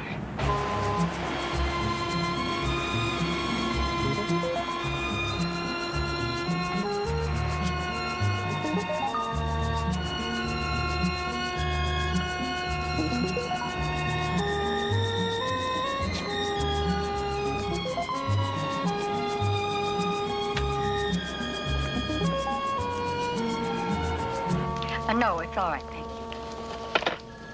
He's left the hospital. Nobody seems to know where he went. You know, Pepper, should have seen him. It was like talking to a rock. No emotion. I mean, even when I talked about his brother. You want to hear the term the psychologists use? Affectless. Emotional zombies. Hi. Where's Bill? He was supposed to be at the hospital. Get a load of this. I just talked with Wilkes' landlady. I just came from there. And she said that she was sure that she saw his brother there Friday night. And also the neighbor lady said that she heard sounds coming from the apartment. You know, sounds like hitting sounds. What a trip, huh?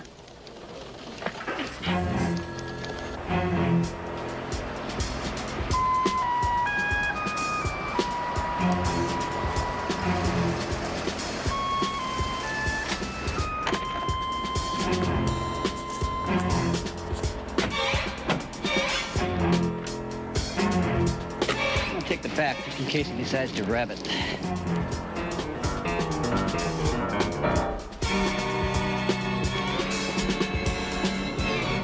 You too? Yeah. Pete's hunches are usually right.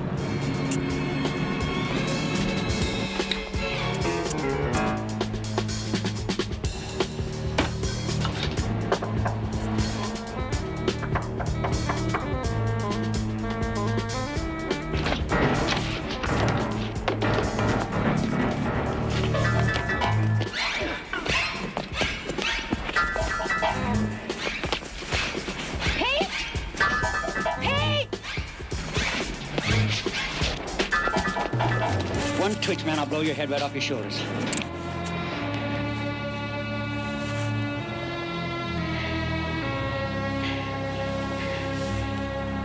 Well, you know what? I think it'd be a smart thing to do. Just get all our volcano hiking out of the way first. And when we get good and tired, take off someplace like Capri. Spend the rest of the time sleeping on the beach. Or whatever. That sound good to you, Capri? Sounds perfect. Can we go tonight? No, we can't go tonight. I gotta do my laundry. As soon as you get out of this hospital, we'll take off like a big bird. You know, don't you, there's a chance I won't ever leave the hospital. Will you knock it off? Of course you're gonna leave this hospital. Just don't get your hopes up too high, okay? Listen. Hello? Yes, he's here. Oh, listen, thanks for the flowers. They're beautiful. It's Pete. Yeah, Pete. Just now, where? Yeah, right. No, you stay with the kid. Sit on him. Pepper's been hurt. Downstairs, an emergency.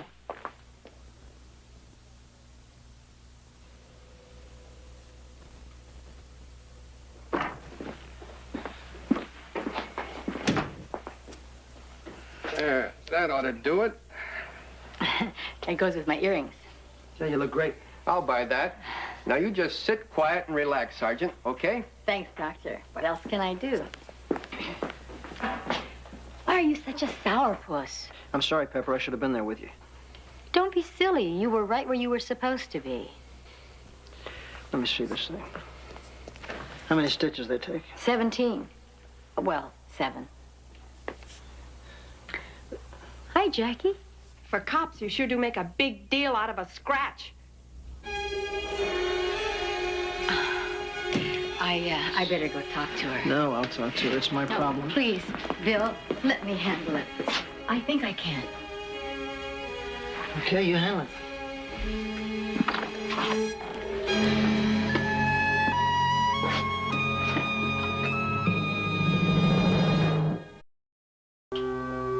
Dr. Gary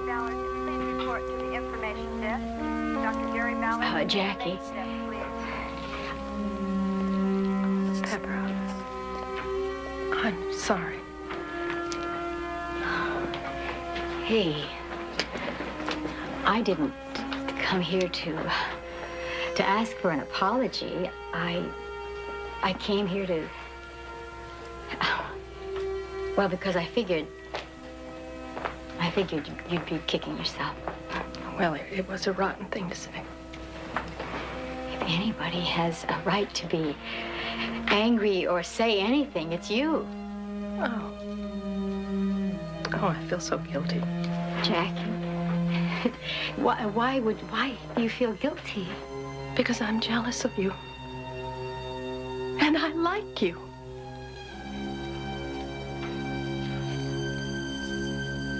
I'm jealous that you're so beautiful and healthy and have so many years to live.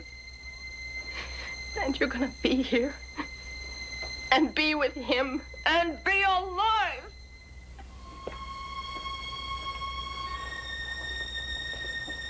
I just don't know what to say. I guess you're used to death and dying, huh?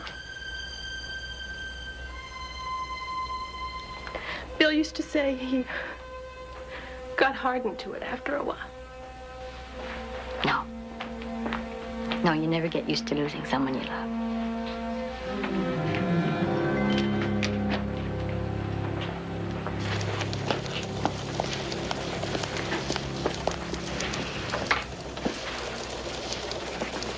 He was just about to tell us where he was last Friday night. We don't quite believe he was out at the party. All right. Well, I was over at my brother's for a while. So what? Pretty heavy, man, hitting your own brother. Who said I hit him? Your landlady and a neighbor. We want to know why. He was hassling me. Why was he hassling? Now, let me guess. He knew you were pushing drugs and he was threatening to turn you in, is that it? Oh, man. Look, your brother crashed because you beat him up before the race. That's your fault. He's dead. Don't you have any feelings at all?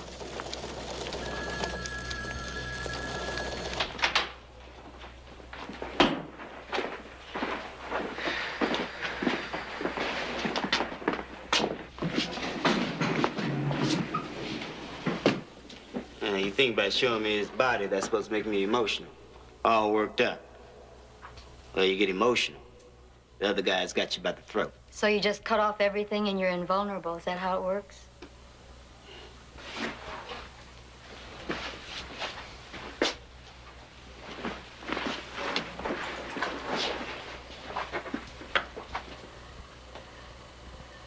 You know, folks say that he looks like me.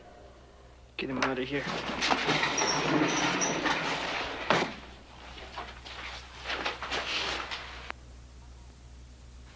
What'll happen to him?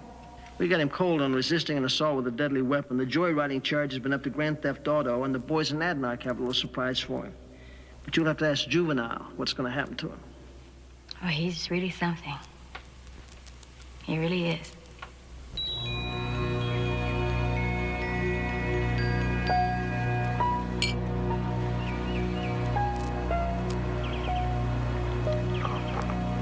Even this chill feels good after the hospital. You said you wanted a picnic at the bowl. I should have known you'd find a way to swing it. Thank you, Bill. You're welcome.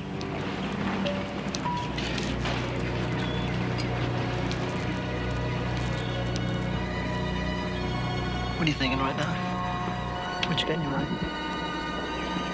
Oh, I was just thinking about where I've watched the sunset before. So many times. I was taking it for granted. I guess I'm gonna miss the sunsets. And good wine. And concerts. I might even find time to miss you.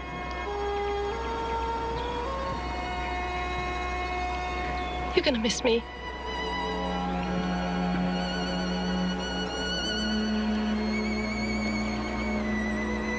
I'm gonna miss you very much, Jackie. Come bella tu sei. Come sei bellissima.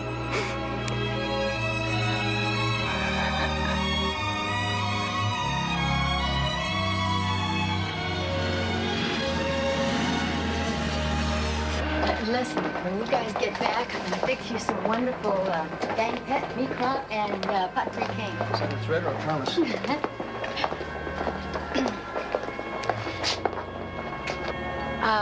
Well, have a wonderful trip. I really mean it.